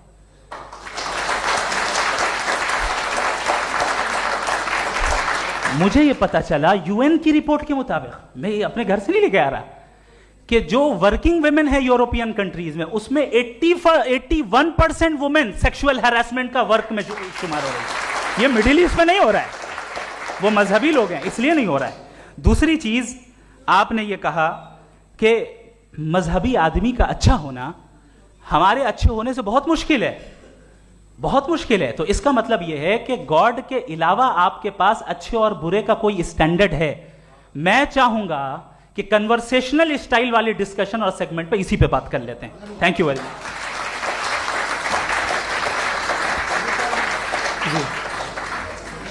ये रिबटल का राउंड 2 है। आपके पास 5 मिनट का वक्त है, और इसके बाद क्रॉस एग्जामिनेशन शुरू करेंगे। आप चाहें तो जो इन्होंने सवाल पूछे उनके जवाब आप रिबटल में भी दे सकते हैं। जी जी, देखिए, पहले तो ये बात कि ये मिसाल गलत है।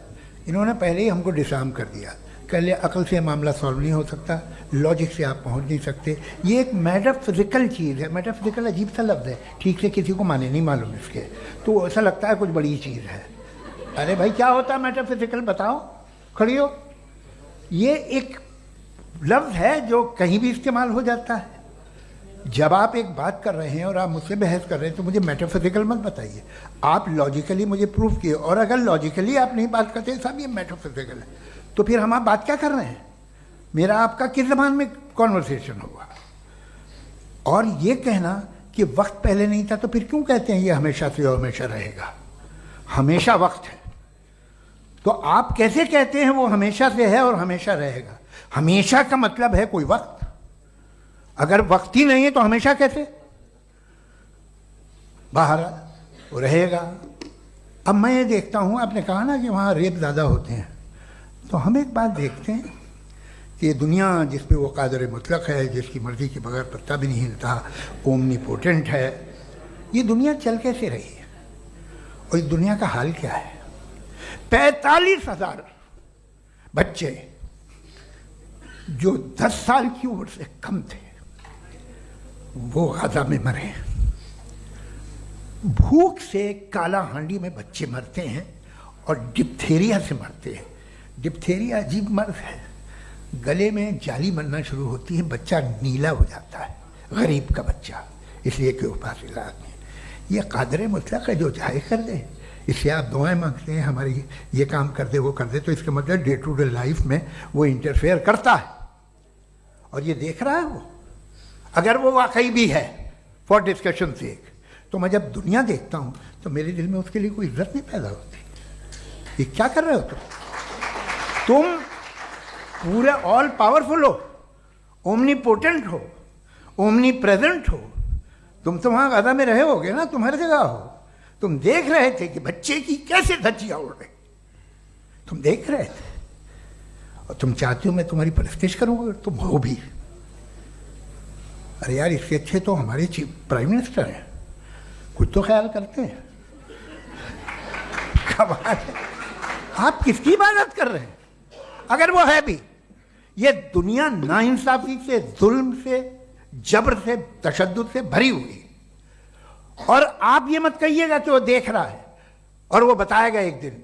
अगर वो देख रहा है और इंटरफेयर नहीं करता तो आप दुआ क्यों मांगते?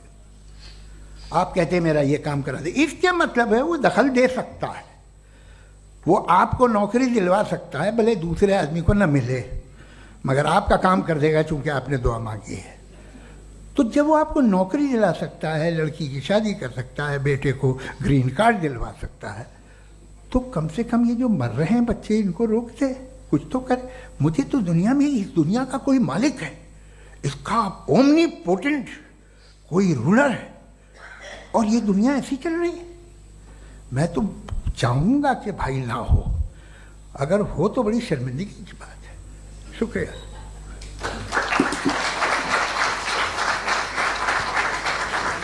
देवियों और सज्जनों, इस बहस के 2 राउंड और 2 रिबटल पूरे हो चुके हैं। अब सबसे ज़रूरी और सबसे मुश्किल राउंड शुरू हो रहा है, क्रॉस एग्जामिनेशन का। अब इन विद्वानों की सज्जनता की एक परख भी होगी, और वक्त हमने 16 मिनट का तय किया है। पहला सवाल आप पूछना चाहेंगे? जी बिल्कुल। पहले बोले भी आप माइक ले लीजिएगा हाथ में, ये नीचे से ऑन जी। मैं बोलता हूँ, ये डायस हटा सकते हैं क्या हम थोड़ा क्विकली? डायस पीछे कर दीजिए बस थोड़ा सा, है, ताकि ये जो दाएं बाएं लोग बैठे हैं, इसे हटा ही दीजिए। अब हम वहाँ तो जाने वाले नहीं। आराम से आराम से दोनों तरफ से हटा दीजिए।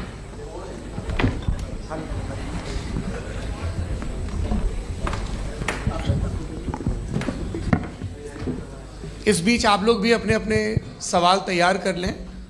ये ध्यान रखेंगे कि मैं यहाँ से सवाल लूँगा, आप लोगों को अपना हाथ ऊपर करना है, अपना नाम बताना है, और अधिकतम 3 वाक्यों में अपना सवाल पूरा करना है। कई लोग सवाल की जगह भाषण देने लगते हैं, उससे आज बचना है।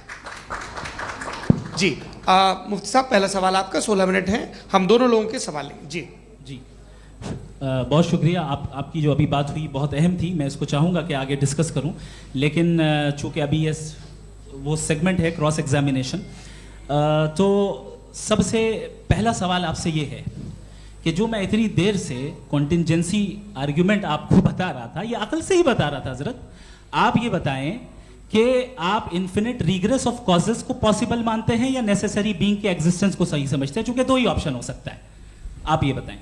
देखिए, आपको मैं ईमानदारी से बात करूँ, एक तो मैं कॉन्टिजेंसी वर्ड ठीक से समझता नहीं, और इस वक्त भी जो आपने अंग्रेजी के अल्फाज इस्तेमाल किए वो ज़रा थोड़े से मुझे डिफ़िकल्ट और कॉम्प्लिकेटेड लगे, तो आप ज़रा सिंपल ज़बान में सवाल कर सकते हैं? बिल्कुल कर सकता हूँ जी। यूनिवर्स की हर चीज़ कॉन्टिंजेंट होने का मतलब ये है कि वो अपने एग्जिस्टेंस में किसी के ऊपर डिपेंडेड है। जो भी चीज़ डिपेंडेड होगी वो चीज़ इंडिपेंडेंट नहीं हो सकती, तो उसका कोई ना कोई कॉज होगा। तो अब आप क्या समझते हैं कि ये इन्फिनिट रिग्रेस है, यानी कॉज पर कॉज, कॉज पर कॉज, कॉज पर कॉज, और कभी कोई यानी ये एंडलेसली चलता रहा? क्योंकि अगर ऐसा होगा तो हम तो एग्जिस्टेंस में आते ही नहीं। लॉजिकली ये मुत्तफक अलैह चीज़ है, मुत्तफक अलैह, अग्रीड अपॉन। ओके, इस पे हमने एग्री किया था कि मुश्किल शब्द आएगा तो अर्थ बताना पड़ेगा। तो इन्फिनिट रिग्रेस तो पॉसिबल नहीं है, तो कहीं ना कहीं आपको रुकना पड़ेगा ऐसे नेसेसरी बीइंग पर। नहीं, कोई जरूरत नहीं रुकने की। किसने कहा आप रुकना पड़ेगा? आप रुकते हैं खुदा पे, आप नहीं रुकते। आप कहते हैं वो हमेशा से, जब उस वक्त से जब वक्त नहीं था। आप कहाँ रुकते हैं कि अब हुआ था वो? आप नहीं कहते। हम क्यों नहीं मान सकते कि यूनिवर्स जो है और बल्कि मल्टीवर्सेस जो है वो हमेशा से हैं, वो बनती है, बिगड़ती है। एक हमारे यहाँ एक चीज़ है ब्लैक होल, वो समेट लेता है वापस, फिर ब्लास्ट होता है, फिर फैल जाता है। और इसमें हमारी तो खैर कोई औकात ही नहीं है इंसान की। एक छोटे से ज़र्रे पे हम 50-60 साल की उम्र रखते हैं, जो करोड़ों अरबों साल की कायनात है उसमें, और पैदा भी नहायत ही बेहुदा वजह से हुए थे। तो इसमें ये सोचना कि इसकी वजूहात और ये क्यों है, ये डिपेंडेंट है, ये हम देख रहे हैं, क्या मालूम। आप सोचिए कि ये जो फैल रही है कायनात, ये कहाँ फैल रही है, ये कहाँ जा रही है, और ये फैल क्यों रही है? अरे बना ली थी तुमने, रुको भैया, काफ़ी है। ये फैल क्यों रही है?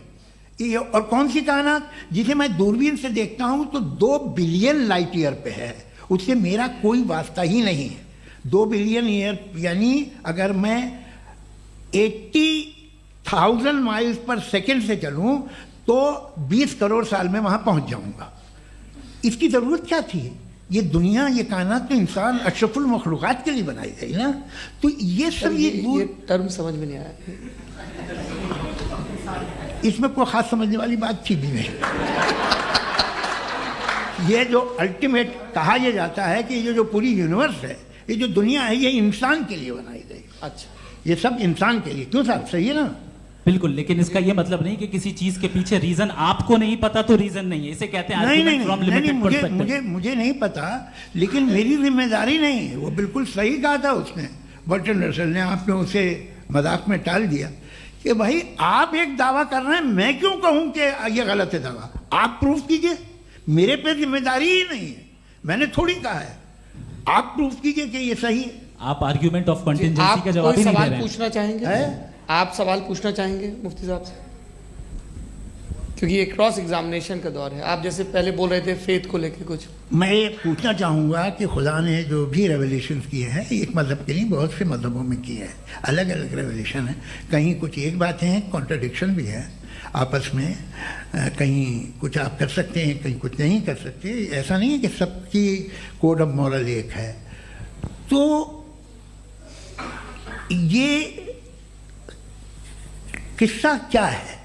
अब आप ये देखिए कि मुझे कभी कभी लगता है कि जो फुटबॉल फाइनल होता है, लाखों लोग होते हैं, फिर वो टीवी कवर कर करोड़ों लोग, अगर उसमें खुदा की एक बूमिंग आवाज़ आ जाती, मैं गॉड हूँ, तो सारे लोग अभी सुन लेते और टीवी पे भी सुन लेते, किस्सा ख़त्म होता। ये इतनी राजदारी क्या है कि तुम सामने कुछ तो सबूत दे दो हमें सॉलिड। ये कह साहब ये यूनिवर्स कैसे बनी, इससे मसला क्या हल होगा? मैं पूछूंगा आपसे खुदा कैसे बना? क्यों नहीं पूछूंगा कैसे बना?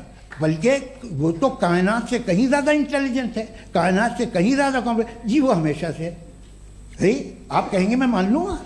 अच्छा, दोयम वो कादिर मुतलक, यानी कादिर मुतलक का मतलब ओमनीपोटेंट, वो जो चाहे कर सकता है। आपको नौकरी दिलवा सकता है, आपकी अच्छी जगह शादी करवा सकता है, आपके पड़ोसी का मुकदमा हरवा सकता है, आपको जिता सकता है, सब काम करता है। थोड़ा सा माइक क्लोज जी। वो इस दुनिया को चला कैसे रहा है? ये दुनिया कैसे चल रही है? आपको इस पर हैरत नहीं होती? या क़यामत के बाद कभी एक जस्टिस होगा, जब ये बच्चा मर चुका होगा, जिसकी धज्जियाँ उड़ गई बम से, इसको इंसाफ मिलेगा तब? अच्छा, अब जवाब दूं? हाँ जी, मैं इसीलिए आप की तरफ। सबसे पहले आपने रेवलेशन और स्क्रिप्चर्स की बात की, इस पे मैं बात कर सकता हूं, लेकिन आज नहीं करूंगा चूंकि वक्त कम है, कभी और इस पे डिस्कस करेंगे। मैं तैयार हूं उस पे भी बात करने के लिए। ये अभी से राउंड 2 की भूमिका तय हो रही है। Does God exist round 2? चूंकि आज गॉड के एग्जिस्टेंस पे बात है, तो मैं उसी के रिलेटेड जो है आपके सवालात को एंटरटेन भी करूंगा और मैं भी पूछूंगा।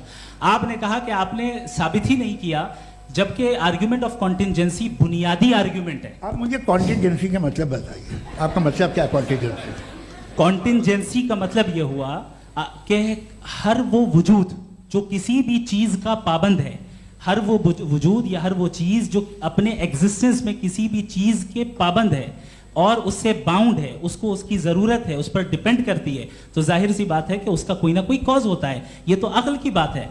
ये आप रीजनिंग की बात करते हैं, मैं वही कर रहा हूं। दूसरी चीज, आपने ये बात कही कि इतने बिलियन लाइट ईयर्स दूर है, उसका मेरा क्या लेना देना। फिर मेरे ख्याल से आपको ये नहीं कहना चाहिए I think therefore I am an atheist. आपको सोचना चाहिए, सिर्फ आप एक लिमिटेड दायरे में रहकर नहीं सोचें, बल्कि बाहर निकलकर सोचें।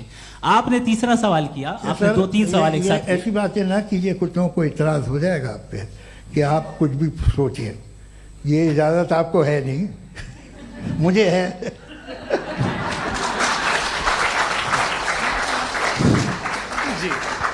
आपने प्रॉब्लम ऑफ इविल के ताल्लुक से सवाल किया और बार बार आप एक लफ्ज रिपीट कर रहे हैं कि ओमनीपोटेंट गॉड है, ऑल पावरफुल गॉड है। यही तो दरअसल समझना है कि गॉड का कॉन्सेप्ट क्या है। प्रॉब्लम ऑफ इविल जो है, प्रॉब्लम ऑफ इविल दर हकीकत दो असम्पशंस पर कायम है। अगर आप इन दो असम्पशंस को समझ जाएं तो ये प्रॉब्लम नहीं रहेगी, आर्ग्यूमेंट आपको समझ में आ जाएगी कि ये कोलैप्स कर जाता है। पॉइंट नंबर 1, यानी जो आपका सबसे पहला फॉल्स असम्पशन है कि गॉड मर्सीफुल है, ओमनीपोटेंट है, दुनिया में जुल्म हो रहा है। लेकिन आपको यह समझना चाहिए कि हमारे वर्ल्ड व्यू के मुताबिक गॉड सिर्फ ओमनीपोटेंट और सिर्फ मर्सीफुल नहीं है, बल्कि वो ऑल वाइज भी है और वो ऑल नोइंग भी है। उसके हर काम के पीछे हिकमत और विजडम है। ये कोई जरूरी नहीं है कि वो हिकमत और विजडम आपको समझ में आए या मुझे समझ में आए। अगर आप जो समझ रहे हैं उसके मुताबिक आप फैसला कर रहे हैं, ये लिमिटेड पर्सपेक्टिव से आर्ग्यूमेंट है। और इस चीज को हम अपनी दुनिया में, अपने लाइफ में, डेली लाइफ में इस प्रिंसिपल को एक्सेप्ट करते हैं। हम जब किसी डॉक्टर के पास जाते हैं, डॉक्टर के पास जाकर वो अगर उसने हमें कोई दवाई दी है तो हम ये तो नहीं कहते कि जब तक आपके पास जितना नॉलेज और जितना विजडम नहीं है, आपने क्यों ये दवाई दी है, तब तक हम इस चीज को एक्सेप्ट नहीं करेंगे। नहीं कहते, हम उसकी अथॉरिटी को तस्लीम करते हैं। क्यों? क्योंकि उसकी हम जानते हैं कि वो नॉलेजेबल है, वो विजडम वाला है, हमसे ज्यादा नॉलेज और हमसे ज्यादा विजडम है। बताएं सर। नहीं, डॉक्टर में और खुदा में बड़ा डिफरेंस है। डॉक्टर पढ़ा लिखा होता है, एक तो मैं उसकी बात सुनूंगा। दोयम ये नहीं, कुछ जवाब तो ये भी नहीं है सर। प्लीज आप अगर सब ऑडियंस से बोलने लगेंगे तो फिर मतलब नहीं सिविलाइज्ड बहस का। मतलब आप ये कहें कि चूंकि आप डॉक्टर पे बिलीव करते हैं इसलिए खुदा पे बिलीव किए, क्या ये मिसाल आपको समझाने के लिए आर्गुमेंट है, इस पे आपको एतराज नहीं है। तो सिंपल बात ये है कि मैं अगर ये यकीन कर लूँ कि एक ओमनीपोटेंट, उसकी मसलहत है, ये जो बच्चे मर रहे हैं ये मसलहत है उसकी, मुझे नहीं चाहिए थी मसलहत। उसकी मसलहत नहीं, यही तो समझना है, मतलब एक्सपीरियंस। अच्छा, इस आपने अभी मेरी बात पूरी सुनी नहीं। मैंने कहा आपका पूरा आर्ग्यूमेंट दो फॉल्स असम्पशंस पर है। एक फॉल्स असम्पशन मैंने बता दिया, दूसरा फॉल्स असम्पशन ये है कि इस दुनिया में इविल के होने का कोई गुड रीजन नहीं है, जबकि हमारे पास बाज रीजंस मौजूद हैं, हमारे पास बाज वजूहात मौजूद हैं। अगर इस दुनिया में इविल ना हो तो आप गुड को डिफाइन कैसे करेंगे? अगर जुल्म ना हो आप इंसाफ को समझेंगे कैसे? अगर तारीकी ना हो तो आप लाइट को समझेंगे कैसे? बहुत अच्छे। अभी और सुन लें, अभी और बाकी है। ये तो बात बहुत पसंद आई साहब मुझे कि जब तक रेप ना हो तब तक औरतों की इज्जत का ख्याल आपने मेरा जवाब पूरा सुना ही नहीं। जब तक के बच्चों का कत्ल ना किया जाए तब तक आपको बच्चों की मासूमियत की इज्जत। आपने पूरा जवाब सुना ही नहीं। क्या बात है, क्या आपने नुक्ता निकाला? आपने पूरा जवाब सुना ही नहीं। आप सुन लें, मेरी बात सुन लें। ये मैंने आपको एक चीज बताई। दूसरी चीज, इस दुनिया में हम आए हैं टेस्ट के लिए, हमारा टेस्ट हो रहा है और हर इंसान का अलग अलग अंदाज में टेस्ट होता है।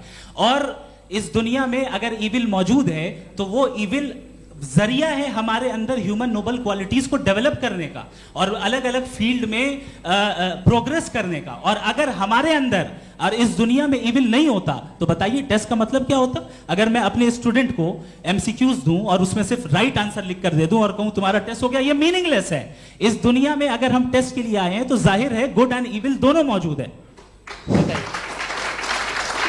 तो अगर गुड एंड इविल दोनों मौजूद है तो ये इविल भी खुदा का बनाया हुआ है? जी हाँ, खुदा का बनाया हुआ है। लेकिन अच्छा, चलो अच्छी बात। जी बिल्कुल, तो बिल्कुल खुदा ने बनाया। अभी तो ये है कि जो मेजॉरिटी है दुनिया में वो इविल है, तो ये खुदा एक्चुअली इविल के साइड पे लग रहा है मुझे। बिल्कुल भी नहीं, मैं बताता हूं। मेजॉरिटी में तो वो है। क्या बात कर रहे हैं भाई आप? कोई भी जो मुंसिफ होगा, चाहे आपका अपना घर हो जिसके आप सबसे बड़े हैं, चाहे आपकी ऑर्गेनाइजेशन हो जो आप चलाते हैं, वहां पर आप इविल रखेंगे साबित करने को कि बाकी लोग शरीफ हैं? मेरी बात सुनिए। क्या ये आर्ग्यूमेंट ही गलत है? अगर कि जब तक के कोई इविल नहीं होगा तब तक के शरीफ आदमी शरीफ नहीं लगेगा। अगर एग्जामिनर गलत ऑप्शन दे रहा है तो एग्जामिनर इविल नहीं हो गया, जो गलत ऑप्शन को सेलेक्ट कर रहा है वो फेल होगा। क्रिएटर ने इविल को बनाया है लेकिन वो इविल नहीं है। अच्छा सुनिए मेरी बात, लेट मी कंप्लीट सर। जी जी। क्रिएटर ने इविल को बनाया है टेस्ट के लिए, वो इविल नहीं है। इविल वो होगा जो उसे इख्तियार करेगा। छुरी को बनाने वाला गलत नहीं होता है, छुरी का गलत इस्तेमाल करने वाला गलत होता है। रेप को कैसे गलत इस्तेमाल करते हैं? रेप इंसान के फ्री विल का नतीजा है। ये रेप कैसे गलत इस्तेमाल होता है, ये मुझे अब सुन लें, अब सुन लें। गलत इस्तेमाल होता है। हाँ, मैं बता रहा हूँ ना, कैसे गलत इस्तेमाल? मैं बता रहा हूँ जी। कि जो इविल इस दुनिया में मौजूद है उसके कई सारे तरीके हैं। एक तरीका इंसान का अपना फ्री विल है। अब अगर कोई रेपिस्ट रेप कर रहा है तो इसका गॉड का कसूर नहीं है, वो अपने फ्री विल का गलत इस्तेमाल कर रहा है, उसको सजा मिलनी चाहिए। अच्छा। और उसी के लिए जहन्नम बनाई गई है। ये फ्री विल का भी बड़ा चक्कर। आप जब कोई बुरा काम करते हैं या कोई बुराई होती है तो ये कहा जाता है कि ये फ्री विल है। 7 billion free wills are moving on this planet. 7 billion free will. और एक आदमी अपनी फ्री विल से मुझे कत्ल कर दे तो मैं खुदा की मर्जी से मर रहा हूँ कि इसकी फ्री विल की वजह से? मेरी मौत खुदा के हाथ है या ये फ्री विल वाले के हाथ है? खुदा ने फ्री विल का निजाम बनाया है और उस निजाम का गलत इस्तेमाल करके कोई आपको मार रहा है, इस्तेमाल करके मेरा कत्ल कर देता है। अब मेरी मौत का जिम्मेदार कौन है? वो इंसान जिम्मेदार है। वो इंसान। जी। तो ये कहना कि और उसको सजा मिलेगी। तो अब आप आगे चलिए कि ये तय करना कि अल्लाह ही या खुदा, सॉरी अल्लाह ने, खुदा ही जिंदगी देता है, खुदा ही मौत देता है, ये गलत है। बिल्कुल गलत नहीं है। हाँ, नहीं, निजाम उसी ने बनाया फ्री विल का। निजाम मौत और हयात का उसी ने बनाया। You are contradicting yourself. अभी आपने कहा कि एक आदमी ने फ्री विल से आपको मार दिया, इसमें उसे फ्री विल दी गई थी, उसने गलत इस्तेमाल किया। 7 billion free wills are moving on this planet और आप चाह रहे हैं कि मैं सिर्फ खुदा का ध्यान करूं। ये 7 बिलियन फ्री विल्स को मुझे लुक आफ्टर करना पड़ेगा कि नहीं? ये तो तबाहियां कर रही हैं और तबाहियां ज़्यादा हो रही हैं। बिल्कुल। तो अगर आप बताएं अगर खुदा नहीं है फॉर एग्जाम्पल, तो आप इविल को कैसे डिसाइड करेंगे? यानी how can you define evil objectively without God? देखिए, दुनिया में 2 तरह के जानवर हैं। एक जो अकेले रहते हैं जंगल में और एक जो ग्रुप्स में रहते हैं। ग्रुप में जो भी रहेगा, चाहे वो आपका फाउंडेशन हो, चाहे कोई क्लब हो, चाहे कोई पॉलिटिकल पार्टी हो, चाहे कोई यूनिट हो, उसमें आपको इंटरैक्ट करने के रूल बनाने पड़ेंगे। यानी लोग तय करेंगे। लोग तय करेंगे। अगर लोगों ने यह तय किया कि किसी का रेप करना सही, आप जस्टिफाई करेंगे? नहीं, आपका फाउंडेशन तो ये हो गया ना कि लोग ही विल डिसाइड करेंगे। नहीं, अरे दुनिया में ऐसे ग्रुप्स हैं जो रेप को जायज़ मानते हैं सर्टन हालात में। मैं डिटेल में नहीं जानूंगा, आप भी जानते हैं। ये जो आईसिस वाले थे जिन्होंने क्या किया था, तो उन्होंने क्या किया उसका खुदा से कोई ताल्लुक नहीं है सर। मैंने सिंपल सवाल किया कि इविल को आप डिफाइन करते कैसे हैं? आइए वापस आइए जी। आप साथ में तभी रह सकते हैं जब कुछ आप ऐसे उसूल डेवलप करें जिसमें हर एक का बेसिक तहफ़्फ़ुज़, हर एक का बेसिक राइट हो और हर एक को कोई आराम मिले। यही तरीक़ा है किसी भी ऑर्गेनाइजेशन जिसमें एक से ज़्यादा लोग हैं और वो ऐसे चलती है ज़िंदगी। उसमें अगर आप गड़बड़ करेंगे तो तबाही होगी, नुकसान होगा, बर्बादियाँ आएंगी। और अगर उसमें आप घर ले लीजिए ना, एक हस्बैंड है, एक वाइफ है, बच्चे हैं, वालदा भी हैं, 2 बहनें भी हैं, एक भाई भी है।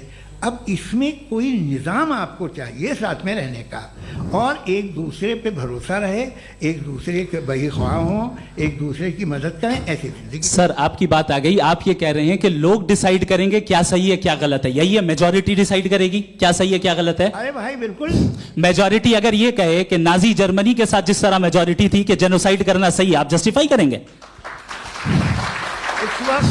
उस वक्त आपका ये सवाल सिर्फ उसके बाद क्लोजिंग। हाँ, उस वक्त प्लेनेट पे जो लोग थे, उनमें कितने लोग हिटलर को सही समझते? अच्छा, प्लेनेट की मेजॉरिटी तय करेगी, सोसाइटी की नहीं। प्लेनेट की मेजॉरिटी गॉड के एग्जिस्टेंस को सही मानती है, आप क्यों नहीं मानते?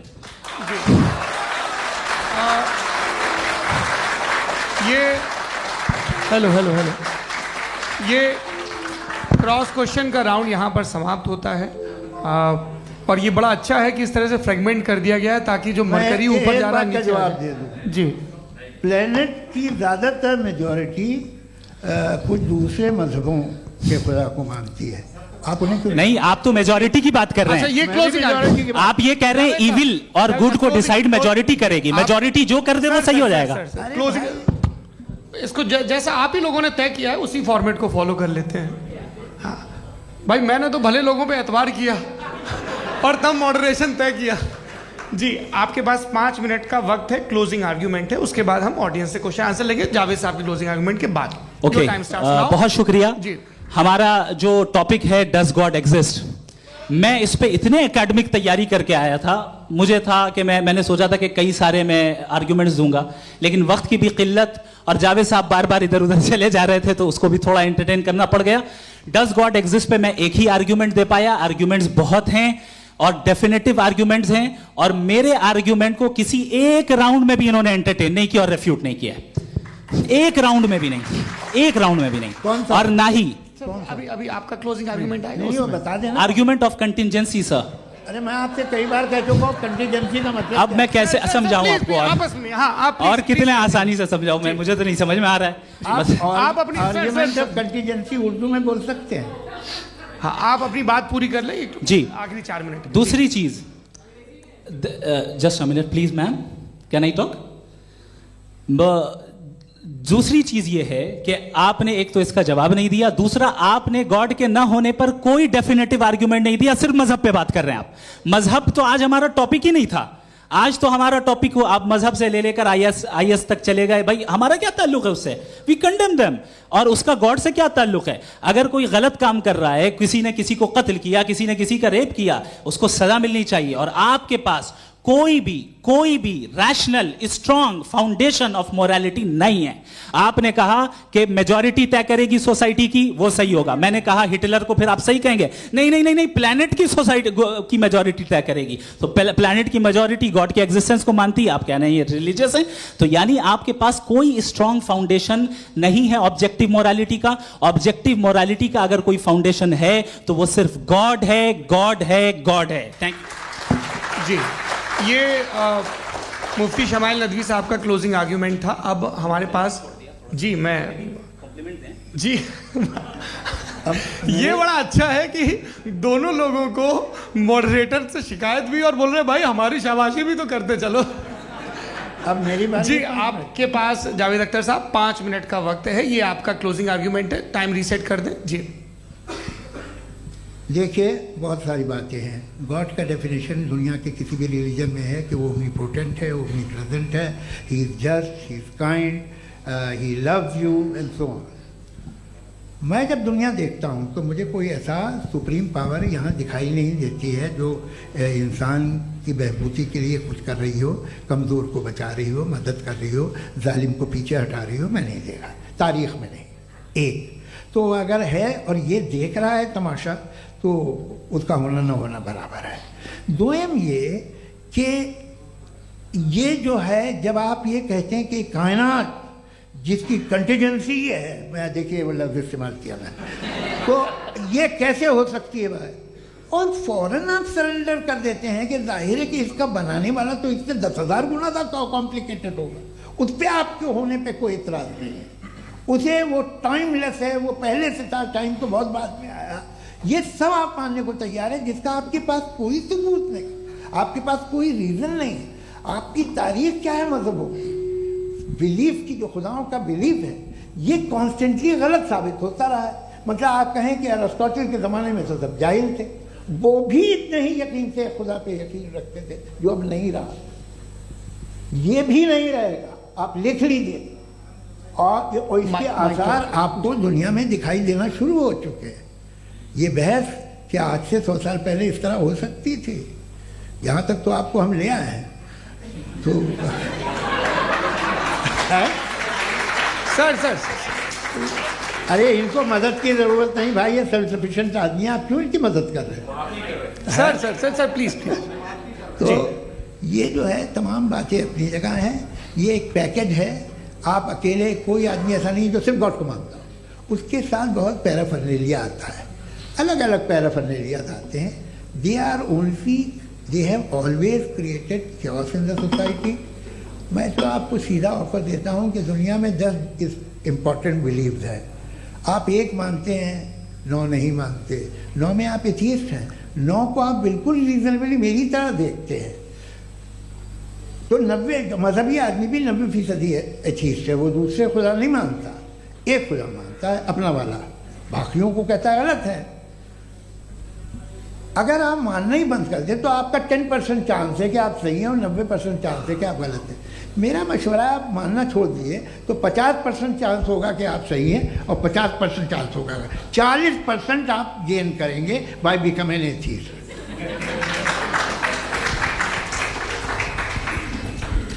ये एक फरसूदा ख्याल है, ये ख़त्म हो रहा है। हो सकता है मेरी ज़िंदगी में ना हो, लेकिन ये हो जाएगा। जो बातें ये इनको आप मेटाफिज़िकल ये वो ऐसे रिस्पेक्टेबल टर्म दे दिए, ये तो उन लोग के हैं जिन्हें ना फिज़िक्स मालूम थी ना मेटा मालूम था, ये उन्होंने आपको दिए हैं। जी बहुत शुक्रिया आप दोनों लोगों का। और अब इस बातचीत का आखिरी राउंड शुरू होगा, डज गॉड एग्जिस्ट की ये बहस मुफ्ती शमाइल नदवी और जावेद अख्तर साहब के बीच। आप लोग अपने अपने हाथ ऊपर करेंगे, मैं यहाँ से तय करूँगा। और माइक हमारे पास है क्या? एक ही माइक है ऑडियंस के लिए? 2 माइक है, एक इस तरफ एक इस तरफ, ठीक है। तो जी सबसे पहले हमारी सहयोगी हैं मारिया शकील जी, पूछिए सवाल। थोड़ा सा रुकेंगे ताकि कैमरे का फ्रेम आप पर आ जाए, आपकी तो प्रैक्टिस है टीवी की। जी नदवी साहब, मैं खुदा को मानती हूँ, पहले मैं इसी प्रमाइस से शुरू कर रही हूँ और ये बता रही हूँ आपको, मैं मानती हूँ। लेकिन कुछ सवाल हैं जो जावेद साहब ने उठाया, उसका जवाब आपको देना चाहिए। पहला सवाल ये कि गज़ा में सालों से छोटे बच्चे मर रहे हैं, वो उनको अगर खुदा मर्सीफुल है, हम मानते हैं कि अल्लाह ताला में बहुत ताकत है, तो वो बच्चे क्यों मर रहे हैं? दूसरी बात ये कि अगर कंटिजेंसी की जो आप बात करते हैं, पूरे मुस्लिम ममालिक मिल करके भी उन गज़ा के बच्चों को क्यों नहीं बचा पा रहे हैं? क्योंकि अगर वो चाहते, क्योंकि अल्लाह ताला उन पर हुकूमत करते हैं, सब पर हुकूमत करते हैं, तो वो उनको क्यों नहीं बचा? जी थैंक यू वेरी मच। बहुत अच्छा किया आपने इस चीज़ को जिक्र कर दिया, मैं इसको और अच्छे से एक्सप्लेन करने की कोशिश करता हूँ। देखें, जहाँ तक आपने कहा कि गज़ा के बच्चों को मारा जा रहा है, देखें 2 वर्ल्ड व्यू है, एक एथीस्टिक वर्ल्ड व्यू, एक थीस्टिक वर्ल्ड व्यू है। बच्चे मर रहे हैं दोनों वर्ल्ड व्यू में, लेकिन हमारा वर्ल्ड व्यू कह रहा है कि रिकॉम्पेंस है, ये कह रहे हैं कि उनका मरना बेकार जाने वाला है, कोई उसका रिकॉम्पेंस नहीं है, चूंकि इनके यहाँ आखिरत और अल्लाह का कोई तसव्वुर या गॉड का कोई तसव्वुर नहीं है। आपने ये सवाल किया कि गॉड मर्सीफुल है, क्यों नहीं रोकता? ये मैंने बताया कि ये मिसकंसेप्शन है लोगों के दरमियान कि गॉड को सिर्फ मर्सीफुल और ओमनीपोटेंट समझते हैं। गॉड के सिर्फ यही 2 एट्रीब्यूट्स नहीं हैं, गॉड के कई सारे एट्रीब्यूट्स हैं, उनमें से अल हकीम भी है, उनमें से ऑल वाइज भी है, ऑल नोइंग भी है। लिहाजा अगर इस दुनिया में किसी को तकलीफ आ रही है और गॉड उसको नहीं रोक रहा है, वो इसलिए नहीं रोक रहा है चूंकि इंसानों को फ्री विल दिया गया है। ठीक इसी तरीके से अगर एक डॉक्टर किसी छोटे बच्चे को इंजेक्शन लगा रहा है, उसे तकलीफ पहुंच रही है, उसके लिमिटेड पर्सपेक्टिव के एतबार से यह गलत हो रहा है और डॉक्टर बुरा है। लेकिन जब आप ब्रॉडर पिक्चर को देखेंगी, आपके और हमारे पास सिर्फ एक पिक्सल है, हमें इतना नजर आ रहा है कि गजा में कत्ल हो रहा है, लेकिन इसके पीछे कितना रिकॉम्पेंस उनको मिलने वाला है, पूरा पिक्चर गॉड के पास है। तो एक पिक्सल से आप पूरे पिक्चर को कभी भी जज नहीं कर सकती। आप इसमें कुछ जोड़ना चाहेंगे? आपको कुछ बोलना है इसमें? भैया आपने बहुत अच्छा जस्टिफिकेशन दिया, या आप वो जो वहाँ के प्राइम मिनिस्टर इजराइल के उन्हें भेजिए, वो बहुत खुश होंगे। आप जस्टिफिकेशन दे देना कि अगर गॉड नहीं है तो बच्चे क्यों मर रहे हैं, आप बताएं। वो ये सवाल पूछ रहे हैं कि अगर आप ईश्वर का अस्तित्व नहीं मानते हैं तो उन बच्चों की मौत को आप कैसे इंटरप्रेट करते हैं? भाई ये दुनिया जो है, जो ताकतवर लोग होते हैं वो एक नाइंसाफ़ी करते हैं। तो ये अच्छा काम है, आपके नज़दीक तो नेचर नाइंसाफ़ी पे मबनी है। अरे मेरे भाई, आप नेचर की कहाँ बात कर रहे हैं, तो इंसान की बात। तो फिर जब मैं इंसान की बात कर रहा था, आप नेचर की बात करने लग गए। क्रॉस एग्जामिनेशन नहीं। हाँ, अब आप मुझे बोलने नहीं देंगे तो अलग बात है, आप बोलिए, मुझे कोई जल्दी नहीं। जी नहीं, ये क्रॉस एग्जामिनेशन, मुझे बोल तो लेने दीजिए। जी बोलिए। क्या बात ये है कि ह्यूमन सोसाइटी तभी साथ में रह सकती है जब वो मोहब्बत से, एकता से, एक दूसरे के एहतराम करके रहे। इसके अलावा पॉसिबल नहीं, अकेले तो इंसान रह नहीं सकता। वहाँ पर कुछ लोग हैं जो फाउल करते हैं, वो फाउल हमेशा से तारीख में होता आया है। आज ये हो रहा है, जो हो रहा है बहुत बुरा हो रहा है, बहुत जालिमाना है, बहुत जाबराना है। उसको आप कहें कि ये बच्चों को कॉम्पनसेशन मिल जाएगा या इसकी इंजेक्शन है, इंजेक्शन तो हेल्थ के लिए दिया जाता है। आप ये कह रहे हैं कि ये बच्चों की जो धज्जियाँ उड़ रही हैं ये इंजेक्शन है, ये टेस्ट है, ये टेस्ट है और उस टेस्ट में उनको ऐसा रिकॉम्पेंस मिलेगा जो आपके तस्वुर के बाहर है। ये आप 3 बरस के बच्चे को बारूद से उड़ा के टेस्ट ले रहे हैं, वाह। वो नहीं ले रहा है, खुदा नहीं उड़ा रहा है, इजराइल उड़ा रहा है जी। ये तो उसको कंडेम अगला सवाल लेते हैं प्रोफेसर पुरुषोत्तम अग्रवाल। मुफ्ती साहब, एक निवेदन आपसे है कि कम से कम थोड़ा सा माइक क्लोज एक रिलीजियस और फिलोसफिकल कर मैं प्लीज। एक रिलीजियस और फिलोसफिकल ट्रेडिशन है जो ब्रह्मांड को यानी यूनिवर्स को ही अंतिम मानती है। सर्वम खलु इदम ब्रह्मम, this is Chandogya Upanishad, and it completely rules out the existence और नेसेसिटी, आपके शब्दों में necessity of a creator. The creation itself is the creator. तो एक मिनट प्लीज। दूसरा जो सवाल आपने अभी, जो आप बार बार कह रहे हैं कि भगवान विद्वान भी है, वाइज, सब जानने वाला, तो अगर विजडम में दुनिया भर के पापों और अत्याचारों को बर्दाश्त करना शामिल है, तो फिर इसका मतलब ये हुआ कि अगर मैं फ्री विल से उसको अपोज करता हूं तो ईश्वर की विजडम और मेरी फ्री विल में कॉन्ट्राडिक्शन है।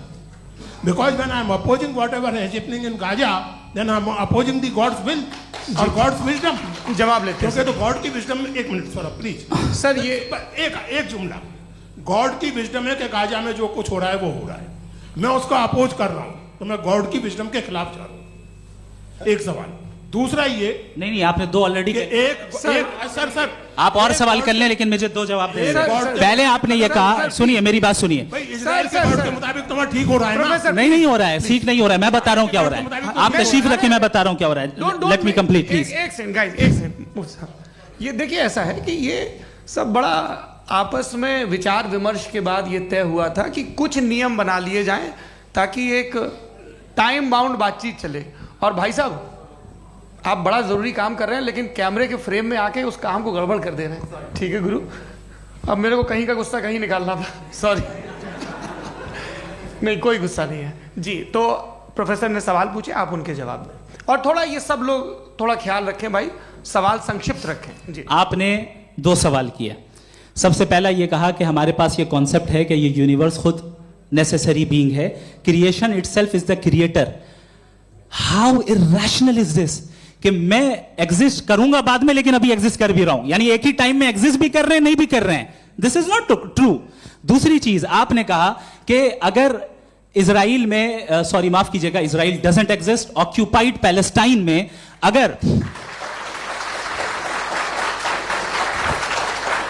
अगर ऑक्यूपाइड पैलेस्टाइन में बच्चों को मारा जा रहा है फ्री विल की वजह से और गॉड नहीं रोक रहा, ये कॉन्ट्रडिक्शन है। ये बताइए कि एक एग्जाम में एक बच्चा गलत आंसर लिख रहा है, सुनिए, एग्जामिनर चाहे तो रोक सकता है, क्यों नहीं रोक रहा है?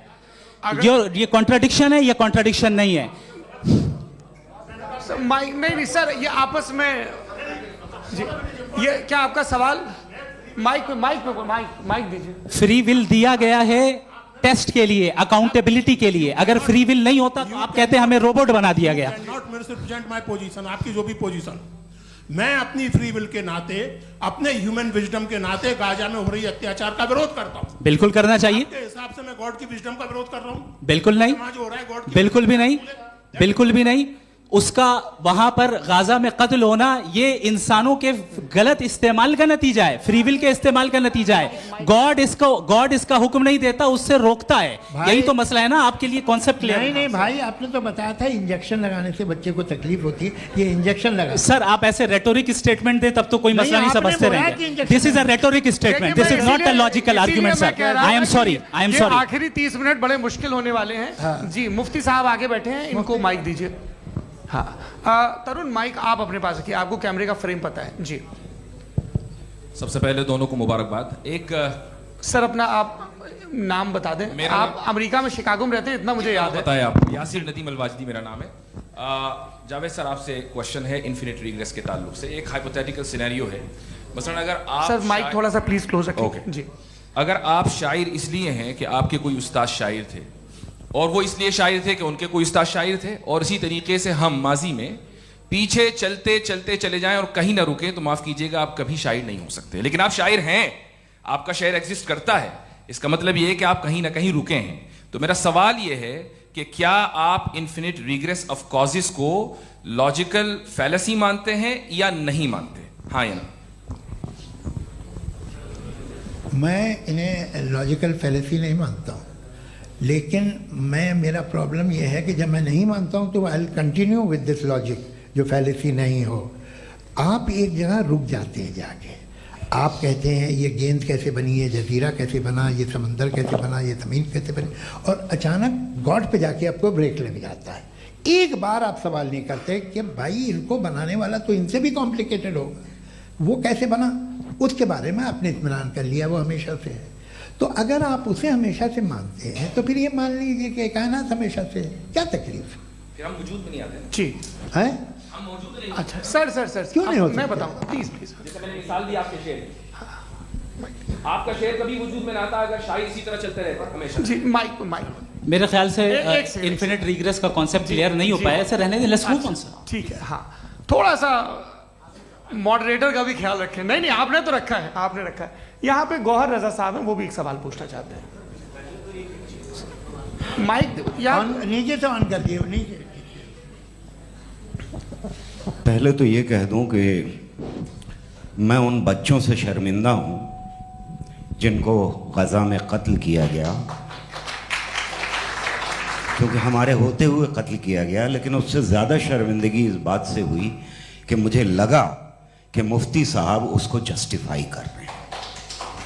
बिल्कुल भी नहीं, आप बहुत ही गलत। मुझे लगा मैं गलत हो सकता हूं, बिल्कुल गलत। मैं सवाल पूछ रहा हूं, सवाल मैं देखिए, सवाल अगर पूछ रहा हूं। एक मैं सेकंड, जावेद भाई गौर से साहब, डिसएग्री गौर करता साहब, हूं। एक सेकंड देखिए, अगर देखिए ऐसा एक सेकंड आप सर वेट अरे आप कुछ मेरे पहले मुझे अपनी बात क्या लेने दीजिए। अगर ऑडियंस तय करेगी तो फिर मॉडरेटर का मतलब नहीं। मेरा आप सबसे ये कहना है, ये बहस दो लोगों के बीच में है, एक तरफ मुफ्ती साहब, एक तरफ जावेद साहब। पिछले 1.5 घंटे से ये लोग अपने अपने तर्क रख रहे हैं। आपकी इनसे इत्तेफाकी हो सकती है, ना इत्तेफाकी हो सकती है। मेरे उस्ताद मुझे सिखा गए हैं कि मुखामुखम में असहमति की गुंजाइश बची रहनी चाहिए। अगर मैं आपकी बहुत इज्जत करता हूं गौहर साहब, आपने जो कमाल की किताबें लिखी, साइंटिफिक टेम्परामेंट, लेकिन मेरी ये गुजारिश है आप सबसे कि यदि आप इन लोगों ने जो बोला उन पर टिप्पणियां करेंगे तो ना वक्त की पाबंदी रहेगी ना वो अनुशासन। आप सवाल पूछ लें, उस सवाल में जो बात आ जाए वो आ जाए। मैं जावेद साहब से डिसएग्री करता हूं, इसलिए जावेद साहब से सवाल पूछ रहा हूं। आपका सवाल जावेद अख्तर साहब से। और सवाल ये है मेरा कि जावेद साहब ने कई बार लॉजिक का इस्तेमाल किया कि साइंस में लॉजिक है और रिलीजन में लॉजिक नहीं है। मेरा ख्याल ये है कि रिलीजन में भी लॉजिक है, लेकिन उस लॉजिक की बेसिस ये है कि आप रुक जाते हैं, जिसका जिक्र जावेद साहब ने बार बार किया, यानी खुदा के तसव्वुर पे आते हुए, गॉड के तसव्वुर पे आते हुए रुक जाते हैं। और इसमें सवाल पूछना मतलब फॉरबिडन होता है। सवाल यह है कि क्या जावेद साहब इससे एग्री करते हैं कि साइंस की लॉजिक अलग है और रिलीजन की लॉजिक अलग है? बताइए सर। देखिए, 3 चीज़ें हैं, साइंस है, एक है मंतिक है, इस्तिदलाल है, और एक जो है कुछ भी नहीं है, फेथ है, अकीदा है। मैं अकीदे की लॉजिक का कायल नहीं हूँ। मुझे आप इस्तिदलाल से, लॉजिक से, रीज़न से समझाइए, मैं मानने को तैयार हूँ, मेरा क्या नुकसान होगा। लेकिन ये कि अकीदे पे मैं नहीं जा सकता हूँ। अकीदे का मतलब है कि तुम ये मान लो, सवाल ना करो, ये नहीं। आप सारी बातें करके, बड़ी साइंटिफिक बातें करके एक जगह जाके खुदा के हुदूद पे रुक जाते हैं, सरेंडर कर देते हैं। मैं सरेंडर करने को तैयार नहीं। That's all. जी, ये आगे सर बैठे हुए हैं, इनको माइक दीजिए। भाई वो आप पूछना चाह रहे थे ना भाई? हाँ नहीं मैं ये थैंक यू जी। आपका नाम? आसिम इफ्तिखार। आसिफ जी, पूछिए। सर, जावेद सर से सवाल है कि आपने अपने माइक थोड़ा करीब रखिए। अपने क्लोजिंग स्टेटमेंट में ये बात कही थी कि मज़हब का जो फ्यूचर है वो ज़्यादा दिन नहीं जाने वाला है, लेकिन मैं देख पा रहा हूँ कि जो ऑक्सफोर्ड यूनिवर्सिटी की एक स्टडी है 2011 में हुई है, जिसके 50 एकेडमिशियंस ने इसको अंजाम दिया था, उसमें वो ये कहते हैं कि जो फेथ इन गॉड है वो इनबिल्ट है ह्यूमन नेचर के अंदर, जिसको हम कहते हैं फितरत के अंदर शामिल है वो। और वो ये कहते हैं कि अगर कोई ये समझता है कि मज़हब को वो ख़त्म कर देगा तो ये उसकी गलत फहमी है।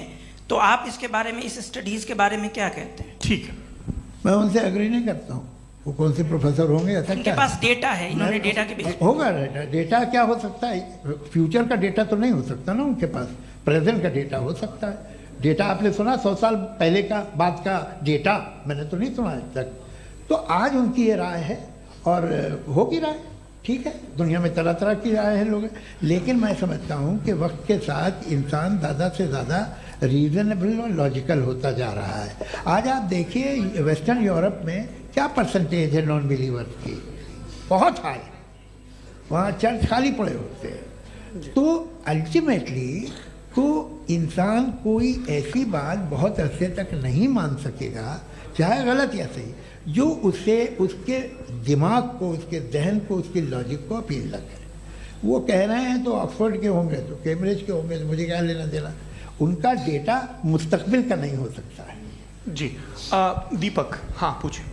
मैं आऊँगा, अभी पीछे की साइड भी आऊँगा, माइक वहीं भेजूंगा 2-3 साल के लिए। जी जावेद साहब, आपसे सवाल है। नमस्ते। अरे भाई सर, अगर आप ही लोग तय करना है तो फिर 200 लोग तय कर लें। नहीं sir, please don't do this sir. Everybody has a right sir, but we can only take selected questions. No sir, ये यंग लोग भी हैं तो इनकी ये अब उतने यंग, भाई आप यंग हैं कि नहीं हैं? वो कह रहे हैं वो भी यंग हैं साहब, आप उनकी नौजवानी पर दावा उनको ही करने थे। हाँ मुफ्ती साहब आप यंग, हाँ पूछे। अरे भैया सर मेरा सवाल ये है, कुछ इनसे भी तो पूछो। जी नहीं, बस आपसे एक सवाल है। जैसे थीस्टों के पास अपने जो ईश्वर को मानते हैं उनके पास अपने सोशल गेट टुगेदर्स हैं। 5 रोज आज क्रिसमस आने वाला है, होली है, दिवाली है, ईद है। एथिस्ट क्या ऑफर कर रहे हैं? मतलब मैं इनकी दुकान से बोलूं, मैं आना चाहता हूं उस तरफ, पर मैं अट्रैक्ट नहीं हो पा रहा हूं। मैं सोशल गेट टुगेदर्स क्या है आपके पास? वो ये कह रहे हैं कि जो धार्मिक लोग हैं, अलग अलग धर्म के लोग, उनके उत्सव त्योहार कॉन्ग्रेगेशन बहुत हैं। अब आपको मैं एक सुनाता हूँ, यहाँ हिस्टोरियन भी बैठे हैं। मृदुला जी आप बताइएगा सही है कि नहीं। ये एक कॉन्स्टेंटाइन, एक ग्रीक रोमन बादशाह था जो क्रिश्चियनिटी आने के 400 साल बाद उसने डिसाइड किया कि मैं क्रिश्चियन हो जाऊंगा, मेरी पूरी स्टेट कैंसिल हो जाएगी। उस ज़माने में ऐसे ही होता था, राजा जो धर्म इख्तियार करता था वो जनता भी कर लेती थी। इसलिए कि वो हो गया था बैंकक्रप्ट, और उसे जो मेडिटेरियन कोस्ट के रिच क्रिश्चियन वो थे मर्चेंट, उससे पैसा चाहिए था। तो उसने कहा यार क्रिश्चियन हो जाओ। तो उसने अपने वजीर से कहा कि भाई ये हिस्ट्री है कि अब हम लोग क्रिश्चियन हो जाते हैं।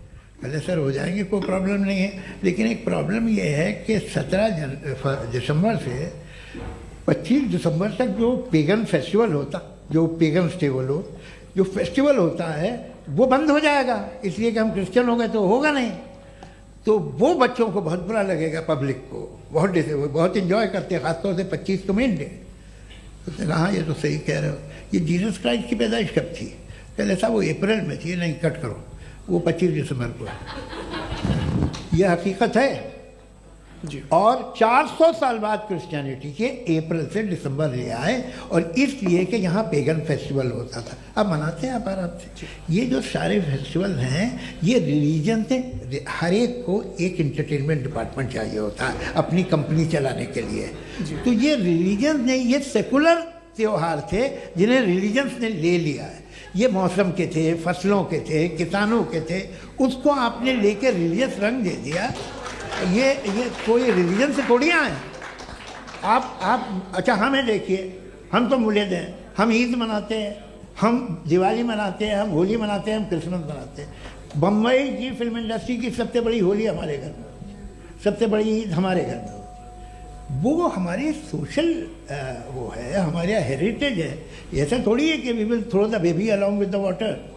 ये तो अच्छी चीज़ है, इन्हें रखो, जो बेकार है फेंक दो।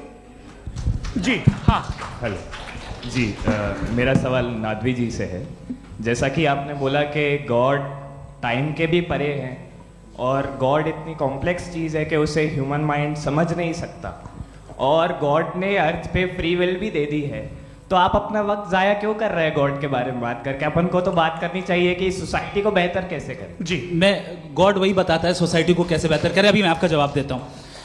आपने कहा कि टाइम पे वो एग्जिस्ट नहीं करता, नहीं, मेरा सवाल ये है कि जैसा आपने बोला कि गॉड बहुत ही कॉम्प्लेक्स चीज है। मैंने कहा ही नहीं कि कॉम्प्लेक्स है, तो आपके अल्फाज हैं। कॉम्प्लेक्स का लफ्ज गॉड के लिए सुइटेबल नहीं है। क्यों? क्योंकि कॉम्प्लेक्स वो चीजें होती हैं जो ऑब्जेक्ट हो। God is not an object जिसको आप इंस्ट्रूमेंट के जरिए लेबोरेटरी में जाके टेस्ट करें, oh it's very complex. No, वो कोई कार का इंजन नहीं है। वो फिलोसॉफिकली नेसेसरी बीइंग ऐसी बीइंग है जो सिंपल बीइंग है। हाँ, आप उसको मुकम्मल तौर पे उसकी तमाम हिकमतों को जान ले और हर चीज को जान ले, ये पॉसिबल नहीं है, क्योंकि वो ऑल वाइज है, आप ऑल वाइज नहीं है, और वो खुदा है, वो आपको सारी चीजें बता दे, ये जरूरी नहीं। मेरा सवाल ये नहीं था, मेरा सवाल ये था कि जब गॉड इतना परे है इस दुनिया से कि उसने अर्थ पे फ्री विल भी दी है, हम सब ह्यूमंस की फ्री विल है, और जो सोसाइटी में हो रहा है वो अपन लोग डिसाइड करेंगे, तो अपन लोग डिसाइड नहीं करेंगे ना, अपन लोग डिसाइड नहीं करेंगे। गॉड जो है, गॉड ने वो उसकी जात, उसकी एग्जिस्टेंस टाइम एंड स्पेस से परे है, लेकिन वो हमारा टेस्ट ले रहा है और उसी गॉड ने हमें बताया कि तुम्हें क्या करना है क्या नहीं करना है, तो जाहिर है उस गॉड की बात सुनेंगे ना हम। जी, वो पीछे एक चश्मा लगाए जो मैम खड़ी हैं, उनको दीजिए। हाँ, आप जी जी बिल्कुल आएंगे। देखिए मैं कोशिश कर रहा हूँ सब तरफ जाने की। हाँ, उनको दीजिए माइक। जी, हेलो सर, मैं ओमनी प्रेजेंट नहीं हूँ, टाइम पाबंद हूँ और जहां तक कोशिश कर सकता हूँ करूंगा। जी, अपना नाम बताइए। मेरा नाम उर्सुला है, मैं दिल्ली यूनिवर्सिटी की एक स्टूडेंट हूँ और मैं स्टूडेंट फेडरेशन ऑफ इंडिया से हूँ। मेरा सवाल मुफ्ती जी से है कि इस हॉल के इस कमरे में बैठ के हम लोग रेप की मोरालिटी के बारे में फिलोसफिकली बात तो कर सकते हैं, बट असलियत ये है कि रोज़मर्रा की ज़िंदगी में औरतें रेप के थ्रू गुजरती हैं, और हम लोग सिर्फ नंबर्स पे इस तरह नहीं देख सकते, क्योंकि कितनी औरतें हैं इन कंट्रीज़ में जहाँ पे आप बता रहे हैं कि केसेस कम हैं, जिनका एक्सेस है कि वो जाके केस फाइल कर सकें। कितनी औरतें हैं जो जिनको काम करने की आज़ादी है उन कंट्रीज़ में। यूरोप में ये आज़ादी आ गई, यूरोप में ये रूल्स आ गए, तो हम आज उसके बारे में बात कर पा रहे हैं। जी, जवाब। आपने ये कहा कि कमरे में बंद होकर हम लोग इस पर फिलोसफिकली बात कर सकते हैं, लेकिन हकीकत में क्या हो रहा है, वो ग्राउंड लेवल पे क्या हो रहा है जो बहुत गलत हो रहा है, और वो सफ़र कर रही हैं। आई एग्री, बहुत गलत हो रहा है, और जो गलत हो रहा है उसको हमें रोकना है। और क्यों रोकना है, वो गलत क्यों है, हमारे पास इसका ऑब्जेक्टिव फाउंडेशन है, इनके पास उसका ऑब्जेक्टिव फाउंडेशन नहीं है। मैं ये कहना चाह रहा हूं कि जहां पे भी जुल्म हो रहा है, जहां पे भी औरत पे जुल्म हो रहा है, या उसकी इज्जत लूटी जा रही है, या उसे तकलीफ पहुंचाई जा रही है, और सिर्फ औरत नहीं, किसी इंसान के ऊपर भी जुल्म हो रहा है, तो उसके खिलाफ खड़ा होना, ये मॉरलिटी हमारे पास गॉड के पास से आई है। वरना जावेद साहब तो कह रहे हैं कि जो है मेजॉरिटी डिसाइड करेगी, तो मेजॉरिटी तो कभी भी बदल सकती है। क्या आप ये थोड़ी सी आपको गलतफहमी है। मैं अगर मेरे जुमले से ये मदनत निकला या मैंने कहा, तो ये जुमला मैं वापस लेता हूँ। ये मेरा मतलब ही नहीं था कि मेजॉरिटी डिसाइड करेंगे। मेजॉरिटी डिसाइड करे तो दुनिया में बड़ी, वैसे आपने कहा था ये जुमला, अच्छा हो सकता है, मैं मान रहा हूँ, बाद में रिकैप कर लेंगे। अरे एक सेकंड, मैं अपनी एक्सप्लेनेशन देता हूँ। मुनासिब बात यह है कि हम सब के सब दिल में जानते हैं कि क्या अच्छा है क्या बुरा है, हमें पता है अच्छी तरह से। जो लोग बुरे काम करते हैं उन्हें भी मालूम अच्छा क्या है।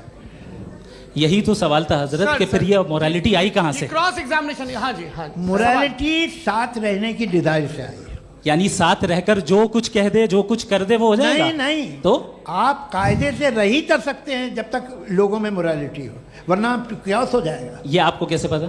जी, हमने देखा ना, जहाँ मोरालिटी का क्यास हो गया, हम देखते हैं। कहाँ पे देखते भाई? दुनिया में। आप जो कह रहे हैं, आप कहीं पे अगर गलत हो रहा है तो उसको आप गलत देखिए। आप एपिस्टेमोलॉजी की बात कर रहे हैं, मैं ऑन्टोलॉजी की बात कर रहा हूं। मैं इस बहस फाउंडेशन क्या है? दोनों लोगों को चाय पे होस्ट करूंगा, वहां पे क्रॉस एग्जामिनेशन कर लीजिएगा। अभी ऑडियंस का हक मार रहे हैं आप लोग भाई, सर जस्ट लोग हैं आप लोग। और ये भाई ये हाँ, उधर आएंगे, उधर जी सर आएंगे। अच्छा सर, मेरा नाम लईकुर रहमान है और मैं अलीगढ़ मुस्लिम यूनिवर्सिटी का स्टूडेंट हूँ, और जहाँ तक मुझे पता है कि sir you are also product of Aligarh Muslim University. मैं भी उसी चमन का बुलबुल। हाँ सर, तो बहुत खुशी हुई मुझे जान करके कि मैं आपसे मिलूंगा। सवाल सर, मेरा सवाल यह है, सर सैयद अली रहमा का नज़रिया यह था कि खुदा के वजूद को अक़ल के दायरे में रह कर के तलाश करना, न कि पूरी तौर से उसका इनकार कर देना। Sir, how will you define it? नहीं, तो ये तो आप इन्हें बताइए। ये सवाल आपसे खुदा का वजूद साबित कर रहे हैं। नहीं तो सर, आपने इनकार कर रखा है, इस वजह से मेरा क्वेश्चन। उन्होंने यही सर से एक सेकंड, सर सैयद ने यही कहा ना कि अक्ल से आप खुदा के वजूद को साबित नहीं कर सकते, यही कहा ना भाई। वो उन्होंने कहा कर सकते हैं और वो कर दिया गया आज। वो फोन दो। तलाश करना या साबित करना अक्ल से अक्ल से नहीं हो सकता। सर, अरे सवाल तो सुन लीजिए जी। अक्ल से नहीं हो सकता है, यही कहा ना आपने। अक्ल से हो सकता है। अरे वो यही कह रहे हैं भाई, आप बता रहे हो सकता है, वो तो कुछ और। आप अगर सर देखो नौजवान फोन ले लो, वो इतनी कमाल की यूनिवर्सिटी है। अरे भाई दे दो उन्हें जरा, एक मिनट दे दो भाई, मेरी बात सुनो, माइक पे बोलो ताकि जो लाखों लोग देख रहे हैं। माइक दे दो ना। अरे देंगे ना माइक, तुम ठहरो तो। हाँ सर, मेरा सवाल ये था कि सर सैयद अलैहि रहमा का एक नज़रिया था अपना कि खुदा का जो वजूद है उसको अक़ल के दायरे में रह करके तलाश करना है, न कि पूरे तौर से इनकार कर देना है। ये उनका कॉन्सेप्ट था। लेकिन मेरा सवाल ये है कि आप इसको कैसे डिफाइन करते हैं, एक्सप्लेन कैसे करेंगे, मैं आपसे जानना चाहता हूँ, क्योंकि you are the product of Aligarh Muslim university.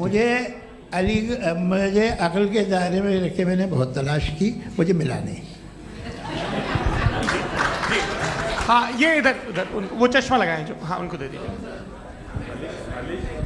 जी जी फटाफट पूछिए, बस 5 मिनट है, 5 मिनट में खत्म हो रहा है। हाँ अस्सलाम वालेकुम मुफ्ती साहब। एंड मेरा सवाल जावेद अख्तर साहब से। क्या नाम है आपका? अरे भैया सब मुझे पूछ रहे हो।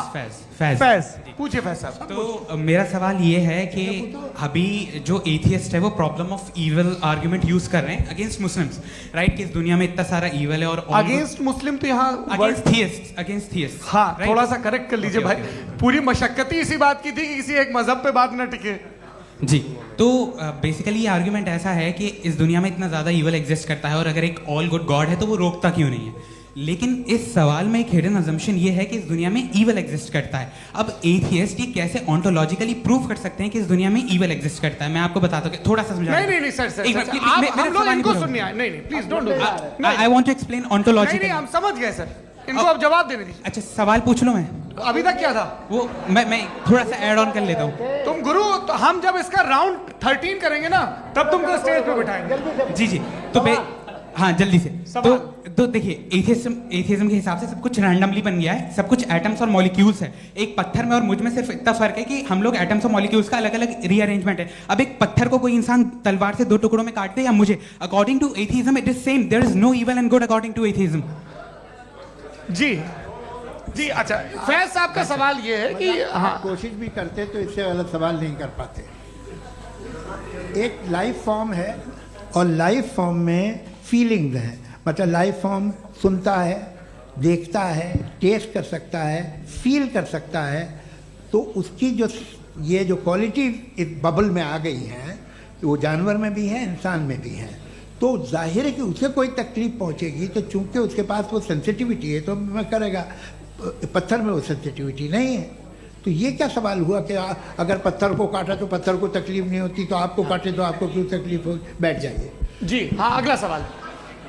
हाँ पूछे जी जावेद अख्तर साहब। अरे भैया सब आप लोग मुफ्ती साहब को छोड़ रहे हैं, तो मेरे ही पीछे पड़े हैं क्या? फिर चलो बोलो भाई।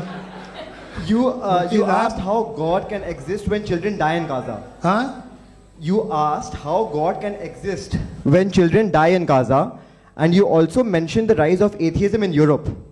But the same events also are leading many atheists and non-believers to turn towards faith. How do you interpret this contradiction, where suffering pushes some away from God, yet brings others closer to belief? आपको एक बात बताऊं, दुनिया perfect तो कहीं भी नहीं है, हर जगह कुछ खामियां हैं। बेटा एक मिनट, मैं आप ही को कहेंगे, देखो वो तो कुछ खामियां, कमज़ोरियां, खराबियां सब जगह है। लेकिन अगर देखोगे ईमानदारी से कि दुनिया सबसे ज़्यादा महज़ब कहाँ है, एक आम शहरी को कहाँ हुकूक हासिल हैं, वो बोल सकता है, अपनी मर्ज़ी से काम कर सकता है, अपनी मर्ज़ी से राय दे सकता है, हुकूमत के ख़िलाफ़ बोल सकता है, बरसरे इक़्तिदार लोगों के बारे में बोल सकता है, सरमायादारों के ख़िलाफ़ बोल सकता है। तो आपको ये स्कैंडिनेवियन कंट्रीज़ में मिलेगा, वेस्टर्न यूरोप में मिलेगा। मैं नहीं कह रहा वो परफेक्ट है, बिल्कुल नहीं, वहाँ बहुत ख़राबियाँ भी हैं, परफेक्ट तो कोई। लेकिन जिन जिन मुल्कों में, लैटिन अमेरिका देखो, गल्फ़ देखो, वहाँ पर आपको ये ज़रूर है कि रेप नहीं होते होंगे। रेप की ज़रूरत क्या है भाई? उसको तो ख़रीद लो, घर में रखो, सड़क पर रेप करने की क्या ज़रूरत है? मगर सुनिए, मगर हकीकत ये है कि वहाँ शख्सी आज़ादी राय देने की, बोलने की नहीं है। जी, ये एक आखिरी सवाल मुफ्ती साहब से। हाँ मैम, इनको माइक दीजिए। शुक्रिया। मेरा नाम मनीषा है, मैं हरियाणा से आई हूँ। मैं मुफ्ती साहब से एक बात पूछना चाहती हूँ। आप बार बार जावेद साहब को कॉन्ट्राडिक्ट तो कर रहे हैं कि आपने ये कहा, लेकिन आप भी अजम्पशंस के बेसिस पे बात कर रहे हैं।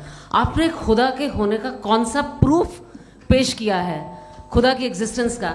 अब इस सवाल को अलग रहने दीजिए, कौन एथीस्ट है कौन नहीं है। और दूसरी बात जो आपने एक छोटी सी कही थी कि ये फ्री विल का इस्तेमाल करता है इंसान अपनी, लेकिन इस फ्री विल का इस्तेमाल में मतलब खुदा ने ये दे दी सबको ये इजाज़त कि वो कितना घिनौनापन और कितने ज़्यादा ख़राब से ख़राब तरीके इस्तेमाल कर सकता है। जवाब सुनते जी।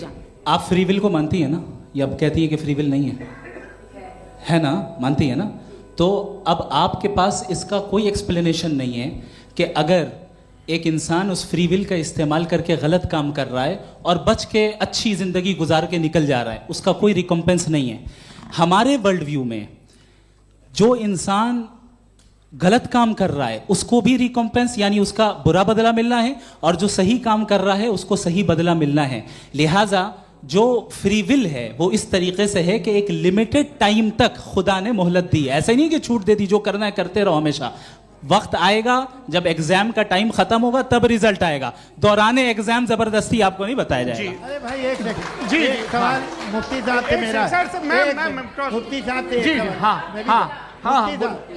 मैम रुक जाइए, आपसे फोन, आप इसके बाद आपसे यही रहेंगे वो। हाँ बोलिए। मैं मुफ्ती साहब एक ही सवाल करता हूँ कि अगर जो हो रहा है फ्री विल से हो रहा है और एक दिन बरोज़ क़यामत इंसाफ होगा मैशर में वगैरह वगैरह, तो दुआ क्यों मांगते हैं लोग? दुआ मांगते हैं इसके मतलब है अभी भी उसने ये डिपार्टमेंट रखा है कि मैं रोज़मर्रा की ज़िंदगी में बिल्कुल बिल्कुल ही कैन। तो तुम कैन हो, तुम मुझे नौकरी दिला देते हो, मेरे बेटे को ग्रीन कार्ड दिला देते हो, और 45,000 बच्चे मरते हो उन्हें रोकते नहीं हो।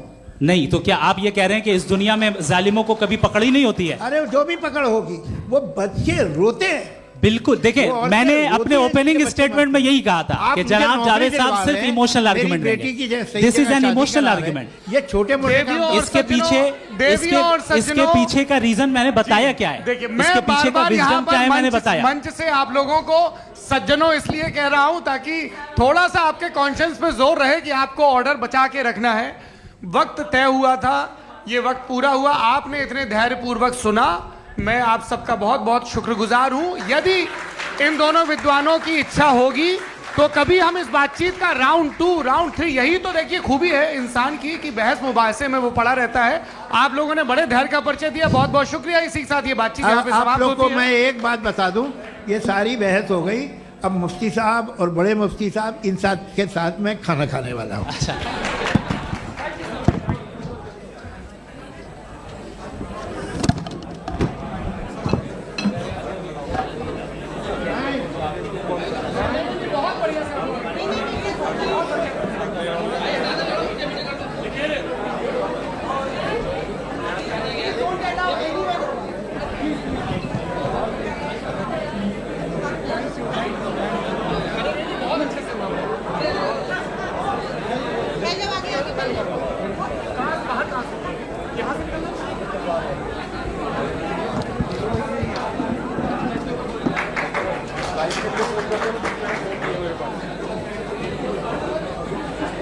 अब